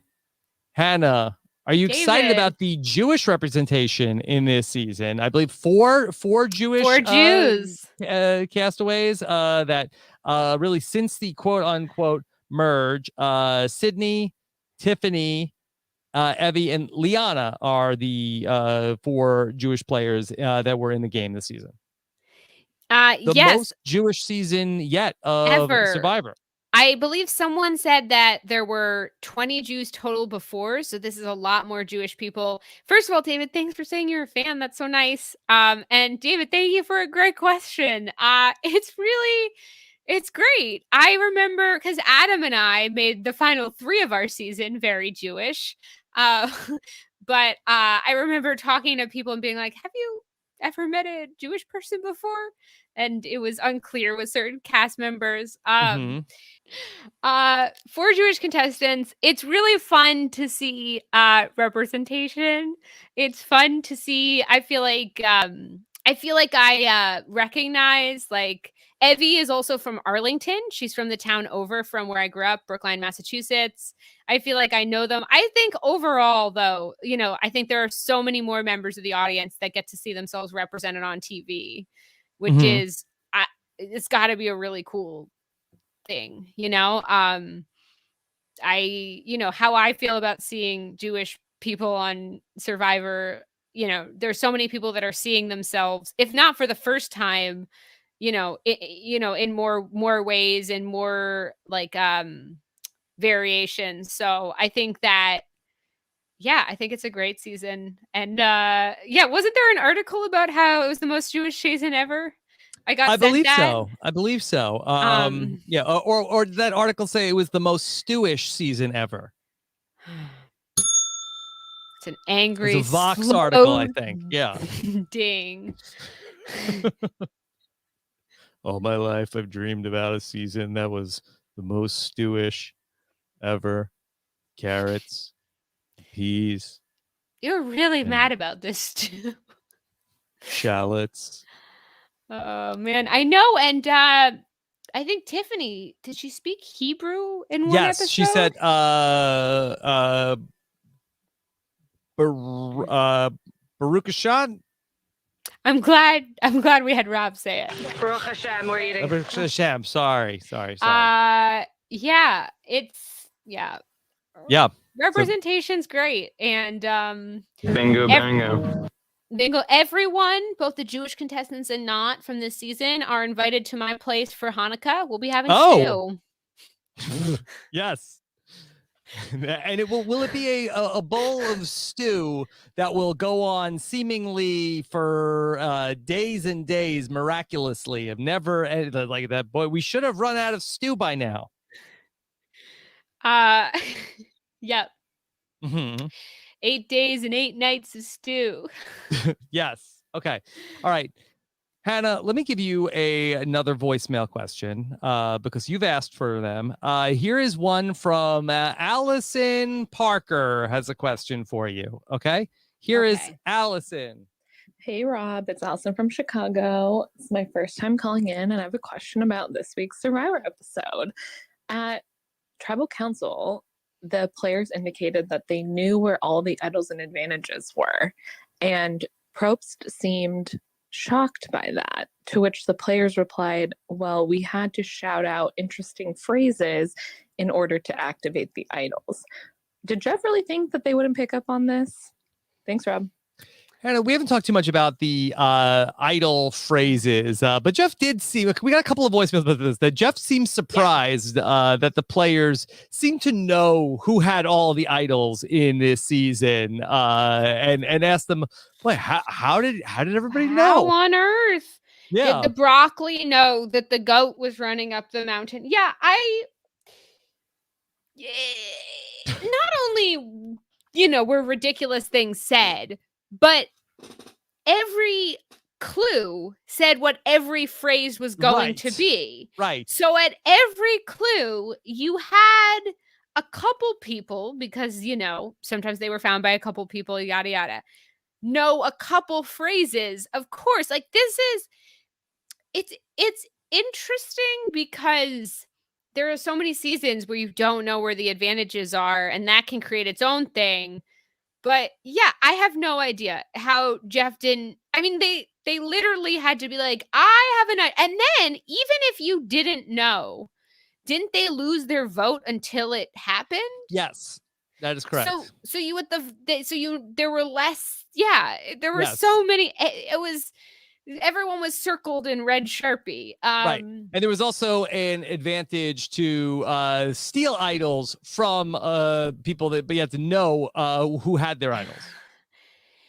Yes. For any, of all the seasons for this steal an advantage, this was a tough one for that Leanna couldn't steal it properly. Like, I get that she, it was given to Tiffany, I believe, and it was all wackadoodle. But you know where all the things are because people had to go, I have my idol, it's in the broccoli tree or whatever. Mm-hmm. Do you think that it makes it do you think it makes it more or less interesting though, Rob, that everyone knows? I mean, I think it's interesting to see it play out in this particular season where, you have that the advantage did say beware, so like there were a lot of that is fair hills to climb to get to the idol. And then even when you had the idol, it was a public idol. So it was, yes. I think it's been a fun wrinkle. I don't like of the things I'll complain about this season, like that's not high up on the list. It's not high up on my list either, but it was sort of like a Blue's Clues moment of how does everybody know? Because Blue's Clues pause. And then the kids are like, because they had to say you made them say things. I'm curious for the Gen Zers and the younger, teens who I believe are also Gen Z, not only your opinions on Stu, but your opinions on how you feel this season is geared towards you, because they've said that they're gearing it towards a younger audience. Yes. I was 14 when I started watching. I started watching Cook Islands. So I didn't have Survivor gearing it towards me, but I became hooked on the show when I was also a teenager. So I'm curious if there's any teens listening to this as they're being driven. Put down your stew. And put down your stew and let us know how you feel about Jeff talking directly to us. Well, that's such a great segue, Hannah. You're such a pro. You're such a natural podcaster because you knew my next question was going to be about Jeff breaking the fourth wall. And let's bring in a great friend of the podcast. Here is Mr. Alex Forstenhausler. Alex Forstenhauser here. Longtime listener, first-time caller. I have a question for Hannah. Hannah, let's say you get hired by Survivor and you're specifically put in charge of writing all of Jeff Probst's dialogue to the camera. What kind of stuff would you want to make him say? Okay. It's a great question from my friend Alex. Yes. First of all, how do you feel before we get to Alex? How do you feel about Jeff's monologues to the camera, Rob? I mean, I don't have too much of an issue with it. I mean, I feel like that they haven't done it actually that much. I mean, they had like sort of like the big one to open the season, which was jarring. Then they had a couple of little ones. We had sort of like the one like setting up like the fake merge. And then I did like the one where they told us that there was going to be an advantage that Xander didn't find. So, I mean, I think that overall, I think it's been pretty harmless. It's been like kind of weird. Mm-hmm. Yeah. How about the one I interrupted you? So in the comments, rake me over those We coals. both have so much to say that we step on each other sometimes because we're both so excited. There was the one too when they were about to come into tribal where he looks at the camera. That one was my weirdest one where he was like, are they going to do tribe loyalty or will it be like about, it was very, and there was also one where there's a lot of like walking through the bush. To answer Alex's question specifically, I would want Jeff to start roasting people more at home. I want him to walk and talk and be like, hey, you sitting on the couch, tweeting at our players that they're not doing it right. Put down the stew and listen up. Put down the stew and listen up. Before you say something online, think about where you are in your life. How is your marriage? What are you doing with your kids? I want him to, if he's going to talk to the audience, I want him to, get weirder about it. Yes. Hannah, can you break the fourth wall and talk directly to this audience? To the podcast listeners. Do we have are there four walls on a podcast, or are we always talking? We're talking to each other, but also talking to it's like we're talking on a stage. I always talk to the listeners. And there are people out like in the audience listening to us. So I don't know. Is that breaking the fourth wall if you talk directly to the listener? I talk to the listeners all the time on all my podcasts. I do. Obviously, I've done live events, and I love doing the live events where the energy's right there. You're so good at the live events. The last one we did before the world shut down, you were on fire. You tried to get me to stay on stage in that last one, and I didn't understand and ran off the stage. You ran. But I had a lot of fun. It was the last event I went to. It was the last time we were ever in public. Last time in public, and I thought I was being so safe. I didn't know at the time. I wasn't hugging people. I was doing elbow rubs, and I was like, I'm being safe. And then the next day, I was like, this is not how we do things. Because you used to think you got COVID because you didn't wash your hands. That was like, hey, what? Make sure you wash your hands. Sing happy birthday. It was a lot of hand sanitizer, and it was a great last final event of the world. But I always talk to the listeners. I don't know if you're watching this on YouTube or if you're listening to this at home while doing the dishes, but I want to say you're doing great. You're enough.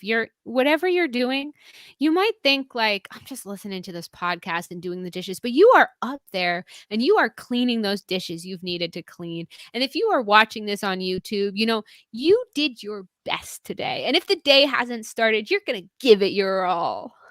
Yeah. And I believe in you. Yeah. And if you are not happy listening to this podcast and want to take it out on me in the comments, I will cry, but I will know that you needed to lash out at me. Mm-hmm. And I will be hurt, but I will know you needed it. So whatever you need from me, whether you're enjoying this or hating this, I'm here to be that person for you.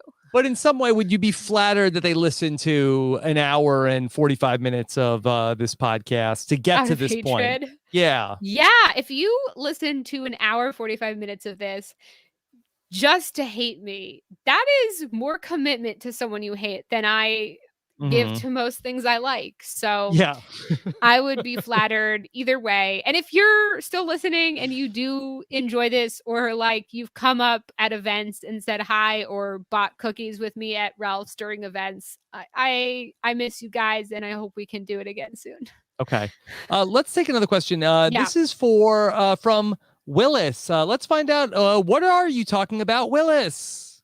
Willis. Hey, Rob and Hannah. I'm so excited to be sending in my first voicemail. I am a huge Survivor fan and thankfully found the Rob Has a Podcast over the pandemic and started being a patron back in August in preparation for the new season. Yes. And this is my first time sending in any sort of audio thing. So I'm so excited to do this. I have a question for Hannah. I loved the Just My Archetype podcast. I listened to every episode that you've done so far. I'm wondering, when are we getting more? And also from season 41, are there any particular cast members that you are wanting to interview once the season's over for a Just My Archetype podcast? I'm wondering, because I think in season 41, we've seen some new archetypes on the show that haven't been presented before. And I'm just wondering if there's anyone in particular who you would really like to interview for a Just My Archetype podcast. Please let me know. Okay. Hannah, are there other archetypes that you'd want to explore on What's My Archetype? What's My Archetype? Just My Archetype. First of all, thank you, Willis. Congrats on your first call-in. That's very exciting. And thank you for becoming a patron. This is great. This is a big moment. I hope you listen back to this and are excited to hear your voice on a Rob Has a Podcast. Thank you for listening to all of Just My Archetype. Hopefully, what a first-time caller as the archetype. Would you interview people that have been first-time callers on the podcast? Yeah, let's do a whole podcast that's just first-time callers. Well, there's a big break, it seems like, between this season and the next. So either between seasons or maybe on the next you'll come back off-season with like a million different twists for the podcast, the things you've been thinking of in the long hiatus. Over the long hiatus. Yeah, I think it feels Just My Archetype always felt like an off-season Survivor pod. When there's not a season airing, Just My Archetype rears its head. This cast is fantastic. All are invited and I'd love to have on. I think if I had to put like 3 people off the top of my head, I think, Evie's from the town over. I really think that her messaging beyond even just playing Survivor is really cool. How some of her final words were speaking directly to queer kids, I think is awesome. I was just gonna say on that note, I know you mentioned you watched the Ponderosa from this week. I thought that there was a really incredible scene. If you haven't, a great Ponderosa video this week with both Evie and Nasir showing up. But like it was almost like that Tiffany and Evie almost like had a podcast on the in the Ponderosa video where Tiffany got to ask Evie a lot of questions about Evie and her life and how she views herself and her use of the word queer to describe herself. And Tiffany asked questions about why do you call yourself queer and other people call themselves gay, and what is the difference? And I thought that was really powerful to hear how Evie described what they call themselves and why that works for them, and how other people will have other words that they prefer to be called, and whatever people are calling themselves, that's the word that you should use to describe them if that's how they are describing themselves. Yeah, Ponderosa videos have always been my favorite part of Survivor. I don't think I've ever hidden that. I think in Ponderosa videos, you get true cuts into like what a person feels like, what we're not seeing because we don't have time in these episodes for like character studies. I was sad I didn't have Ponderosa. It was a beautiful moment between Tiffany and Evie. They talked about the generational difference in how to approach this terminology. Mm-hmm. I think they'd be great. I also, I guess my other. Okay, I actually have a couple more. One, I think. Obviously, Shan and Ricard. I think I'd love to have them on. I'd love Would to you have them on together like Dom and Wendell? It'd be fun. I think it'd be fun to have them on together. They obviously are dynamic enough to each hold their own, but maybe like the bickering married couple alliance. I think that they're just so fun together. And now this last one may be a surprise, but I'm curious what it's like to go from the NFL to Survivor. I would be curious to hear. That would be a good one. I feel like that because you didn't talk to like the athlete. I'd love to do like a professional athlete Survivor archetype.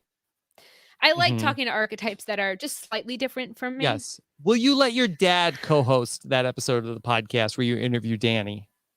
I think now that you've pitched it, I can't unsee it. Will he refer to himself by his handle Sports Guy Dad in the podcast? Yeah, just to be clear, this is not a handle he has on any social media platform. So if you look up a Sports Guy Dad, dox him, okay? That is not my father. Willis, I hope that answered your question. Thanks so much for listening. Just My Archetype was just a really fun way to deep dive into what it's like becoming a character on a reality show versus just sort of, it was less gameplay, you could say, and more Ponderosa deep dive type things. Yeah, there is a Sports Guy Dad on Twitter, but I can confirm this is not your dad. Oh gosh, I'm gonna have to look now. And he has a lot of he seems to be testing Twitter a lot. He has a November 9th, he tweeted test post to see if this shows up on Twitter account. August 10th, test tweet. Here's another one from December 1, 2013, test tweet. Sorry, Doug. Who's Doug? Doug. Doug's not your dad, right? No, my dad is Bob. I'm so sorry testing.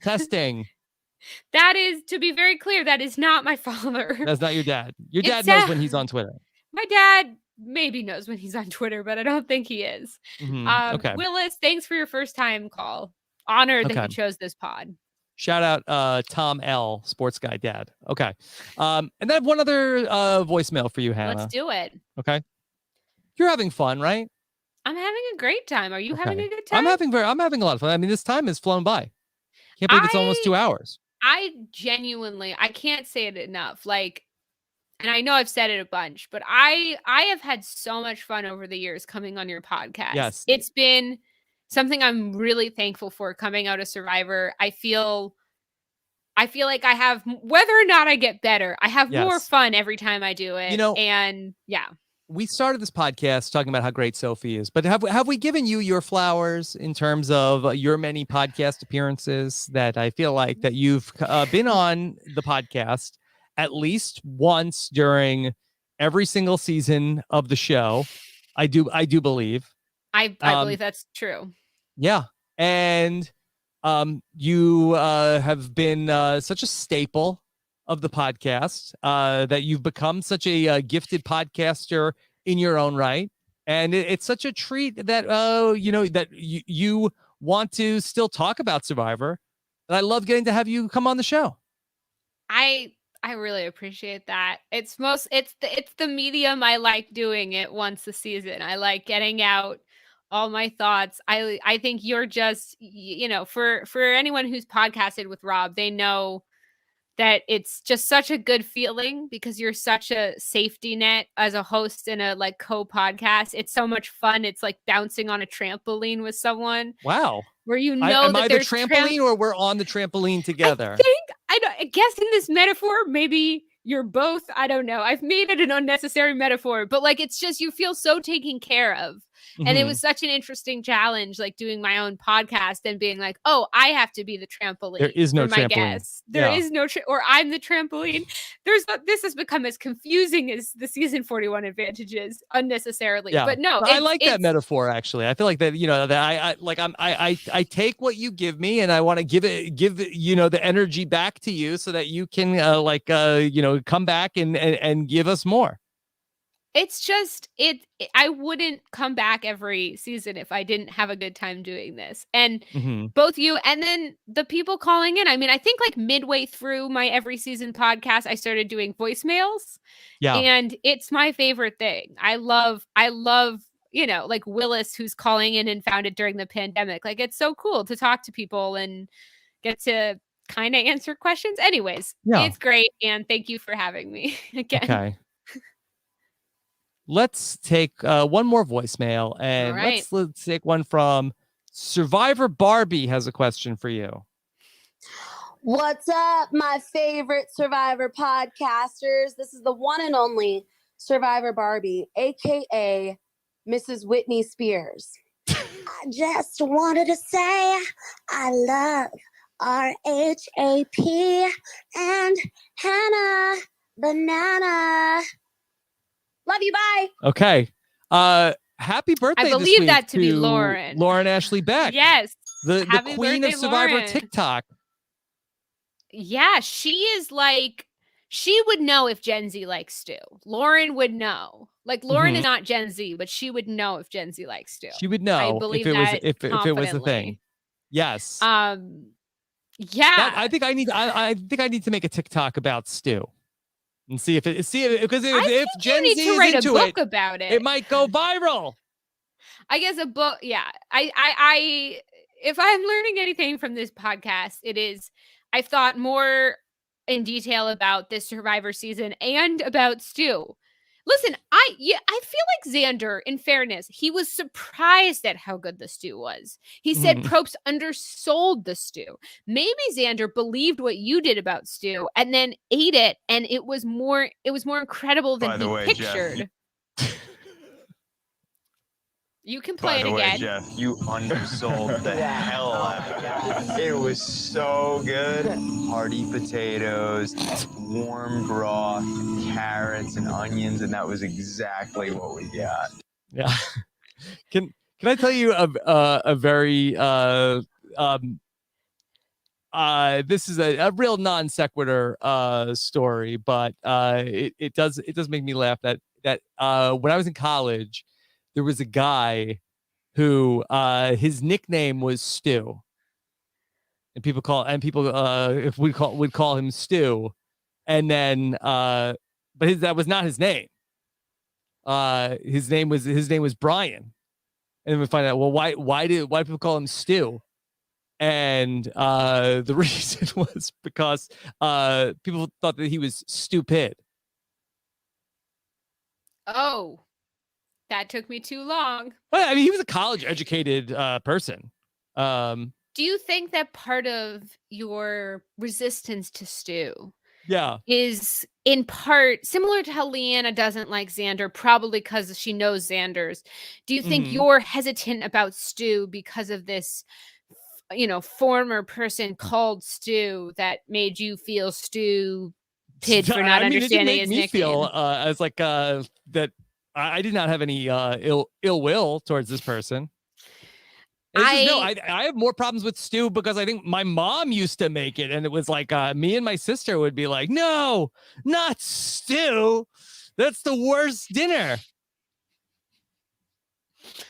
It feels like we could spend another 3 hours doing a therapy session about your mom's stew and how this relates to the stew trauma you have. But I don't know that even our favorite listeners, they don't care. I don't know that even the listeners most excited would be listening for 3 more hours on this. Hannah, I normally don't talk about food on the podcast because people, take food very seriously. I am open to a good stew, as I said, for any stew fans out there. Is that something a dish that your family would make? My family is pescatarian. So you could make a fish stew, right? You could make a fish stew. They're more into, like, my dad sears a good, tuna steak, swordfish. They're more into fish. My mom makes these incredible, like, egg pancake dishes that I'm sure she'll remind me of the name of. Eggs and pancakes, or pancake. I almost want to text her, what is the egg pancake dish you make, Mom? Let's see if we can get it before it's done so that they can see. I didn't grow up on stew, so I don't seem to have your stew trauma, but potatoes sound great. Onions sound Hearty great. potatoes. They're hearty. Okay, I can't stress enough. I Egg believe pancakes. it was raining that day. Yeah. Yes. If you're cold, it's Sure. raining, and you get handed a warm stew with hearty potatoes, wouldn't that surpass your expectation? Yeah. Are all potatoes hearty potatoes, or are they like are the potatoes prepared a specific way to be hearty? It's a Dutch baby. Sorry, I just got the intel in. It's a Dutch baby. Dutch baby. It's called a Dutch baby. What's called a Dutch baby? My mom's specialty egg pancake dish is called a Dutch baby pancake. You can By the Google way, it. you She really adds a lot of undersold things. the Dutch baby. No, don't underestimate the Dutch baby. It can be sweet, it can be savory. You can put, vegetables in it, or you can put maple syrup and do sort of a cinnamon sugar one. Mhm. I feel like the Dutch baby is going to be the next Survivor stew. I'm calling it now. All right. Hannah, are you ready to Rob. talk about the week in Survivor social media? What do you think about that? Are you up for that? Or do you want to just end the podcast right now? I'm so down. Let's jump into social media. I will say I don't I got sort of I'm not real in the know about what's happening. So I can't wait. Well, I could tell you, and then you can react to it. I can't wait. Hit me with these tweets. All right, here we go. Let's kick off the Survivor social media segment with our friend Jacob Sager Weinstein. TikTok, Instagram, Twitter, and YouTube. They're better than sorry, chicken stew. Social media. Did I hear him say chicken stew in there? Yeah, there is chicken stew in there. He also said TikTok, Pinterest. I don't know if we've ever shared a Pinterest pin on the podcast. I don't think as of yet, but it'll be history when we do. Any good Pinterest pins in the world of Survivor? I don't think I've used. Let me check on Pinterest real quick and type in Survivor 41 and see if what's trending on Pinterest. Let's see what's on Pinterest. Survivor 41. You think anything? I think Survivor 41. Probably. But this is going to really screw up my Pinterest boards. The last time I was on Pinterest is Sunday. Burquest was helping me redesign my living room, and she and I had a Pinterest about my living room. So that's my Pinterest. Just a lot of links. Just a lot of links to Survivor articles. Nothing super exciting. Yeah. So yeah. Nothing interesting from Pinterest this week. But let us know if you see any good Survivor pins on the Pinterest. Have you Pinterested lately, Hannah? No, like I said, the most recent Pinterest was Sunday, and I had a joint one. She helped me find my rug. Actually, it's a beautiful rug. But she was Pinteresting all these. We were pinning all these potential things for my living room. Okay, all right. So let's talk about what's going on the social media. Are people still angry like they were when I checked last on the premiere? Well, somebody in the Robinson Podcast patron Facebook group, Gary Hogan, said almost all of Hannah's tweets this week, she was hilarious. How hilarious were you on? Well, I guess you were tweeting all your thoughts about the season. Yes, I did the thing that everyone wants. Thank you so much, Gary, by the way, which was I was live tweeting episodes from months ago. Oh my God. I just decided to tweet as if I was watching it live. Yes, so many tweets. What was your favorite of all your tweets this week? Oh boy. I'd have to go at Hannah Lelnessen for anyone who wants to go through this with me. It's hard to say. I mean, because I was tweeting a lot. Let me scroll. Play some scrolling music while I scroll, or talk about stew. Bump bump bump bump bump bump bump bump bump bump bump gosh, I don't know that I feel like Gary might like my tweets more. You might than have oversold them. No, more than the confidence I have in them. You really oversold the tweets, Gary. No. Thank you, Gary. Let's see. I mean, I talked about the Survivor foot challenge and how I believe strongly that someone's got a foot fetish, but I don't know if that was my strongest take. Yes. It was just so many close-ups of feet. I really like the secondhand tweet description as I nervously and neurotically try to have confidence in my tweets. is probably not fun for anyone. I said I would love it if a cameraman we kept seeing started getting confessionals just like Probst does. I'll be honest, my arms are tired and everyone smells. I don't just like sadly saying these. Oh, here we go. This is my favorite tweet. This is my pitch for the show. Yeah. What if at the end of this Survivor 41 season, the runner-up gets to smash an hourglass and take the money? There's no personal reason I'm pitching this. And then someone added on something I really liked, which they said, where is it? They someone said, oh gosh, let me see. I can't find it, but someone said that they would like it if at any point in the season, someone on the jury could smash an hourglass and they just win the season right there. That would be great. That'd be great. I thought that was funny. Yeah. If you want to check out my tweets without my self-doubt, just go to @HannahLilNesson and read them with the joy that Gary read them. with the care that they were they were tweeted. Yes. Okay. All right. Ricard spoke this week on Twitter about the very emotional scene that sort of tried to at least give us a perspective of what it's like for Ricard on Survivor. And Stephen brought up on the show, like, that he thought it was very good, but, wanted to, hold out and, wait to see what Ricard ended up thinking of it. But Ricard said, all I want to say is I'm sobbing. The scene about my hearing is one of the most special scenes I could have asked for. Thank you, Survivor, for that. #Survivor, #Survivor41. Yeah, I also wanted to turn to Ricard in terms of talking about the scene, because it's always important how a contestant feels, and Matt Van Wagen also thanked him for sharing his story. I thought it was beautifully done. I think again, the storytelling, both with flashbacks to their life and also, these are the moments I wish, I think we all wish we had more time for these perspective moments. And I also tweeted about, thinking it was a special moment. So I'm glad Ricard took so much from that moment. Okay.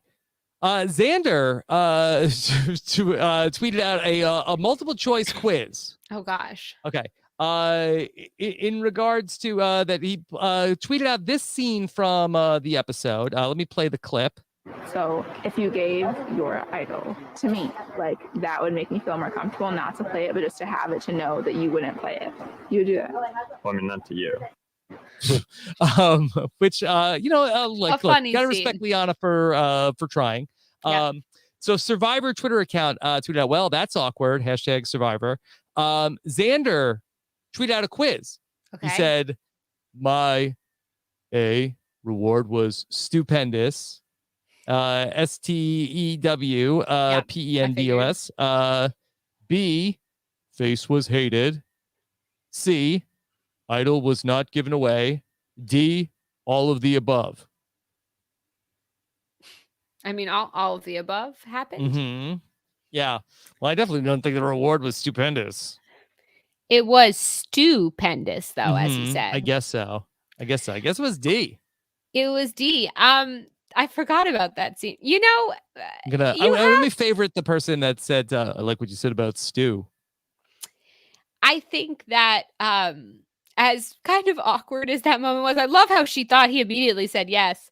You have to remember that, like, Shan got JD. Like, for every cool outplay moment, you have an attempt at one.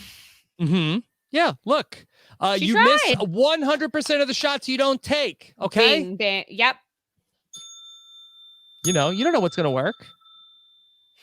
Did Shan know it was going to work when she said, JD, give me your vote? Did the Black Widow Brigade know it was going to work when they said, Eric, give us the necklace?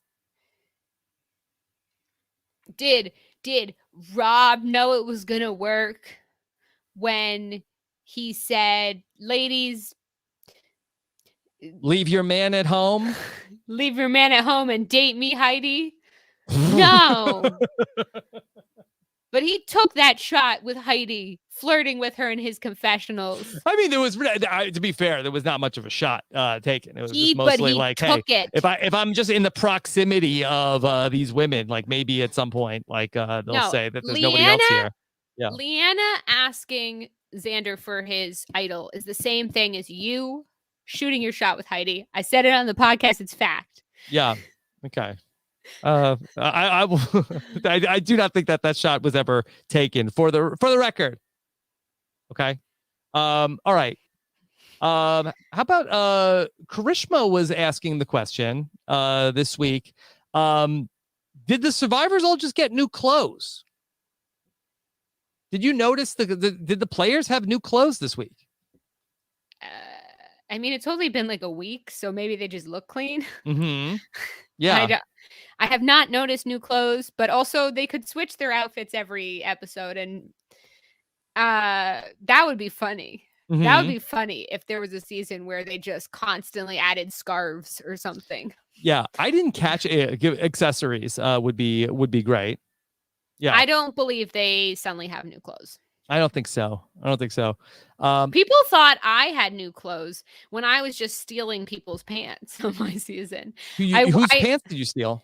So, it was Lucy's leggings. I started wearing at the merge because my legs were so bug bitten, and she had left. I don't know how she went home without them, but so I had these like crazy ripped, cool leggings, and everyone was like, "How did Hannah get a new outfit?" And I had Zeke's jacket, so I had a whole new look. Mm-hmm. Hey, look, anytime you can mix it up, you're on national television. Yeah, I am known for being a fashion influencer on Instagram at Hannah Lil Nesson. So yeah. Okay. One other tweet to talk about. Our own Brian Scally, of course, podcasts about Love Island for us. A number of other things during the Big Brother season. He tweeted out a picture of, always has the great memes, has a picture that's a meme of when the giant flying cockroach landed on Tiffany. He put the cast on Tiffany and the twist were the giant flying cockroach. Hashtag Survivor. And at CBS responded crying, laughing emoji. Okay. You're talking about Survivor's official Twitter? No, at CBS. The verified CBS account. Wow. Okay. Responded, crying, laughing.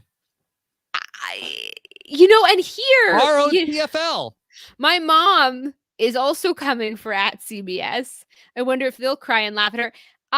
Wow. Because I Survivor Instagram follows me, Survivor Twitter doesn't, but we're not even talking about that. We're talking about at CBS. At CBS. Wow. It's not Moonbase anymore. Who is it? Who is at CBS? I don't think he ever ran the Twitter account. Yeah. He ran the Twitter account. No, I don't Julie think ran so. Instagram. Julie Moonbase ran Instagram. I don't believe that's the case. I think that you heard it here. It's fact. I don't think so. I don't believe.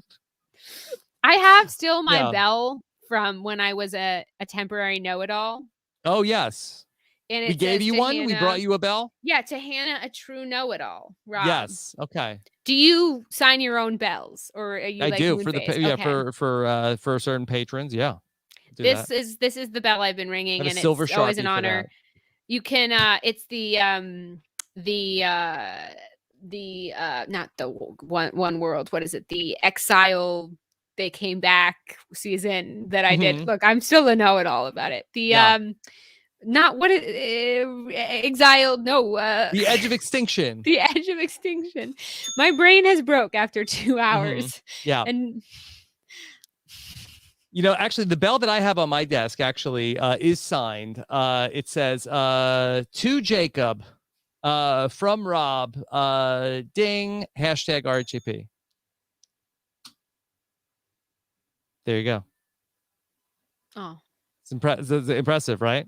Very impressive. Yeah. I don't know who the titular Jacob is. Somebody that I signed a bell for, and for whatever reason, that the person was not actually named Jacob and we did not send that out, or I don't know exactly what the issue was, but it seems like hey, let's not waste a good bell. I think more bells advantages. More bells. That's funny that CBS responded. I think as a fandom, they have a good sense of humor. Yeah, I think we need to be specific about what we like and what we don't like. Because you think people are not being specific enough on social media about what they like and what they don't like?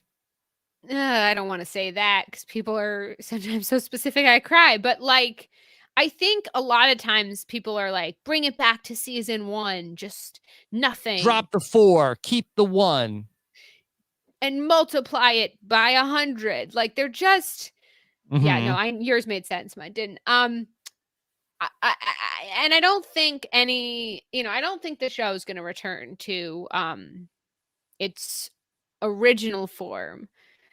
So I think, I think because some of these advantages and things have been fun and others have really messed up fun players from having a shot. A lot of the splitting the merge vote into 2 over and over again. Yeah. I felt the time travel was a cool idea that was just, it was so obvious. She was going to be immune if she smashed it. There was no choice there. And also the hourglass didn't run out. That should have been what the prop did. That's a separate pet peeve.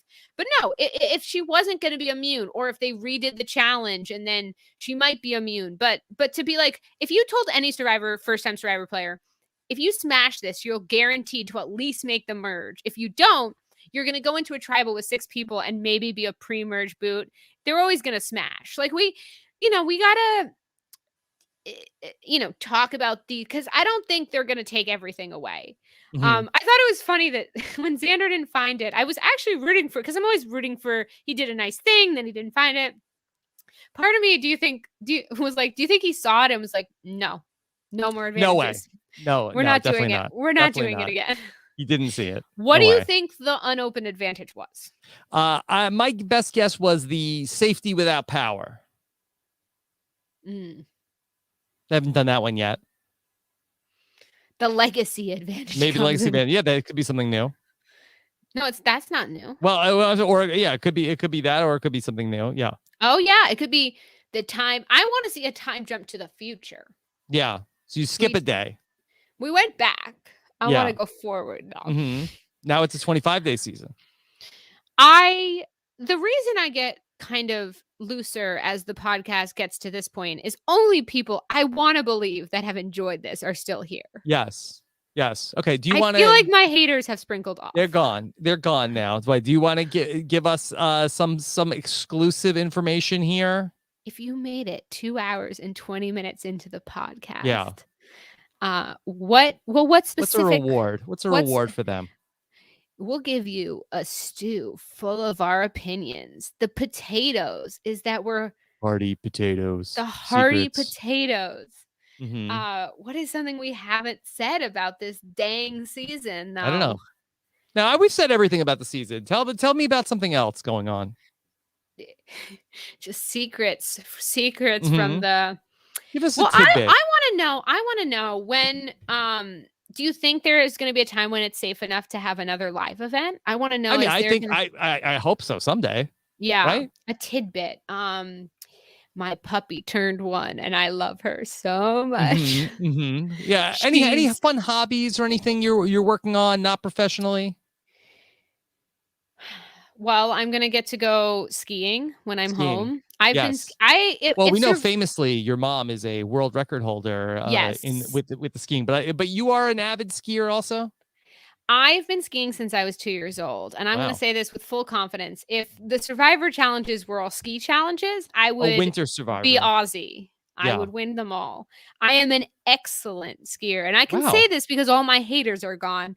I am an incredible skier. I can ski anything, and I can ski it fast. It's the one area I'm semi-athletic. Do you think if there was a Survivor Winter Olympics, do you think you are the best Survivor skier? Yes, and I say that with confidence. Wow. And I know there are other skiers, but Take that, Julia Sokolowski. I don't know like who I'm throwing shade at, but I have been skiing since I can walk, and I dare any Survivor alumni to out ski me. Yes. What is your area of strength? Would it be just like speed you can get down or obstacles? I can do either. I do moguls. I can go fast. Wow. I can't snowboard though. Okay. I don't know how to snowboard. So if you switch to a snowboard, But you could learn. You could figure it out. I am a very strong skier, and let's redo Millennials Gen X, but take it to the slopes. Take it to the slopes. Okay. Yeah, I mean, that'd be a great tagline if they ever did that again and did it in the snow. I took Zeke skiing a bunch of years ago, and my parents were like, "You've never skied this well," because I got a little competitive. But is Zeke a good skier also? He's a good skier. He's not in my league, but he's a good skier. Well, I love this incredible confidence. This is so unexpected. This is only for people who stuck with the pod for 2 hours. They'll be like, "Wow, like I'm blown away." They'll be like, "Now I am an enemy. Now I am no longer a fan." Yeah, I like Hannah, but I think she got very cocky at the end about the skiing. Yeah, I really liked her when she was kind of her self-doubting, and then she got, I think, she got all up on her high horse about the skiing. Yeah, she threw all that ski shade. Yeah, I think as I enter, that's my impression if Jim Gaffigan was listening to the podcast. Really liked, I'm entering my 30s in 2022. And I want to be more self-assured in some ways. I think I really feel like I'm aging into myself. That's not to say you should be cocky, but You're comfortable. I want to be more and more comfortable with myself. So maybe that means I only talk about my skiing ability. Yeah. You just stick to the area you're confident in and ignore the ones you have self-doubt about. Makes sense. Hannah, Yeah. well, this was so much fun to go through everything with Survivor 41. We're just like going downhill with reckless abandon through all of the different questions and social media posts, and you've done it expertly once again. I thank you to all that have listened through this. I thank you, Rob, for having me on, and I'm so curious about what's gonna happen, and I'm so happy for you, Rob, starting your new life, and do they know what state you live in, or is that like doxing you? So I've talked about my move. I have one more move to go. Eventually I will move out of this apartment and live in a house, and that's coming up very soon. I'm so happy for you guys, building your house, and will you come visit and then christen our new house with coffee? I would love to throw coffee on your new house. Obviously up until the pandemic and up until the 40 podcast, I would always go in studio, and I would drive over a highway that gave me such intense anxiety in order to do it in studio. And I hope that one day we get to in studio podcast again. Okay. That'll be the goal. The goal, yeah. To get back to there. All right, Hannah, what's next for you? What's next for me is trying to drive on a lot of highways to Colorado. Hopefully, get some creative writing stuff out there and get it out there sooner rather than later. Use this ski confidence into the writing if possible. Imagine the writing is just like one big what would you call it, a slope? The writing is just, The there are mountain? moguls along the way, bumps, ups and downs. Sometimes you get into that tree trail where you don't quite know where you're going, but eventually you come out into a flat road. You can see the chairlift, and you're ready. Or we're trampoline metaphoring again. So you better be happy we chose the ski. All right. Well, be sure to follow at Hannah Lil Nesson on social media. All of them. TikTok, all of them. Twitter, Instagram. You TikTok? I tried. Yeah. The other ones I actually do. The TikTok, I let our lady Lauren reign the TikTok. Yeah. All right. Well, Hannah, thank you once again for being here with us. We still have a lot to do this weekend. We're still going to talk on Monday night on the Survivor 41 patron Q&A. Asia Welch will join us, and the patrons can call in and ask questions. I'll be talking about the new season of Tiger King this weekend, Hannah, with Bryce Isaiah as our guest when Chappelle and I talk about Tiger King season 2. I am the only person in the world that did not see Tiger King season 1, but I would listen to a podcast with you and Bryce any day. Okay. So check that out this weekend. All right, Hannah, anything else?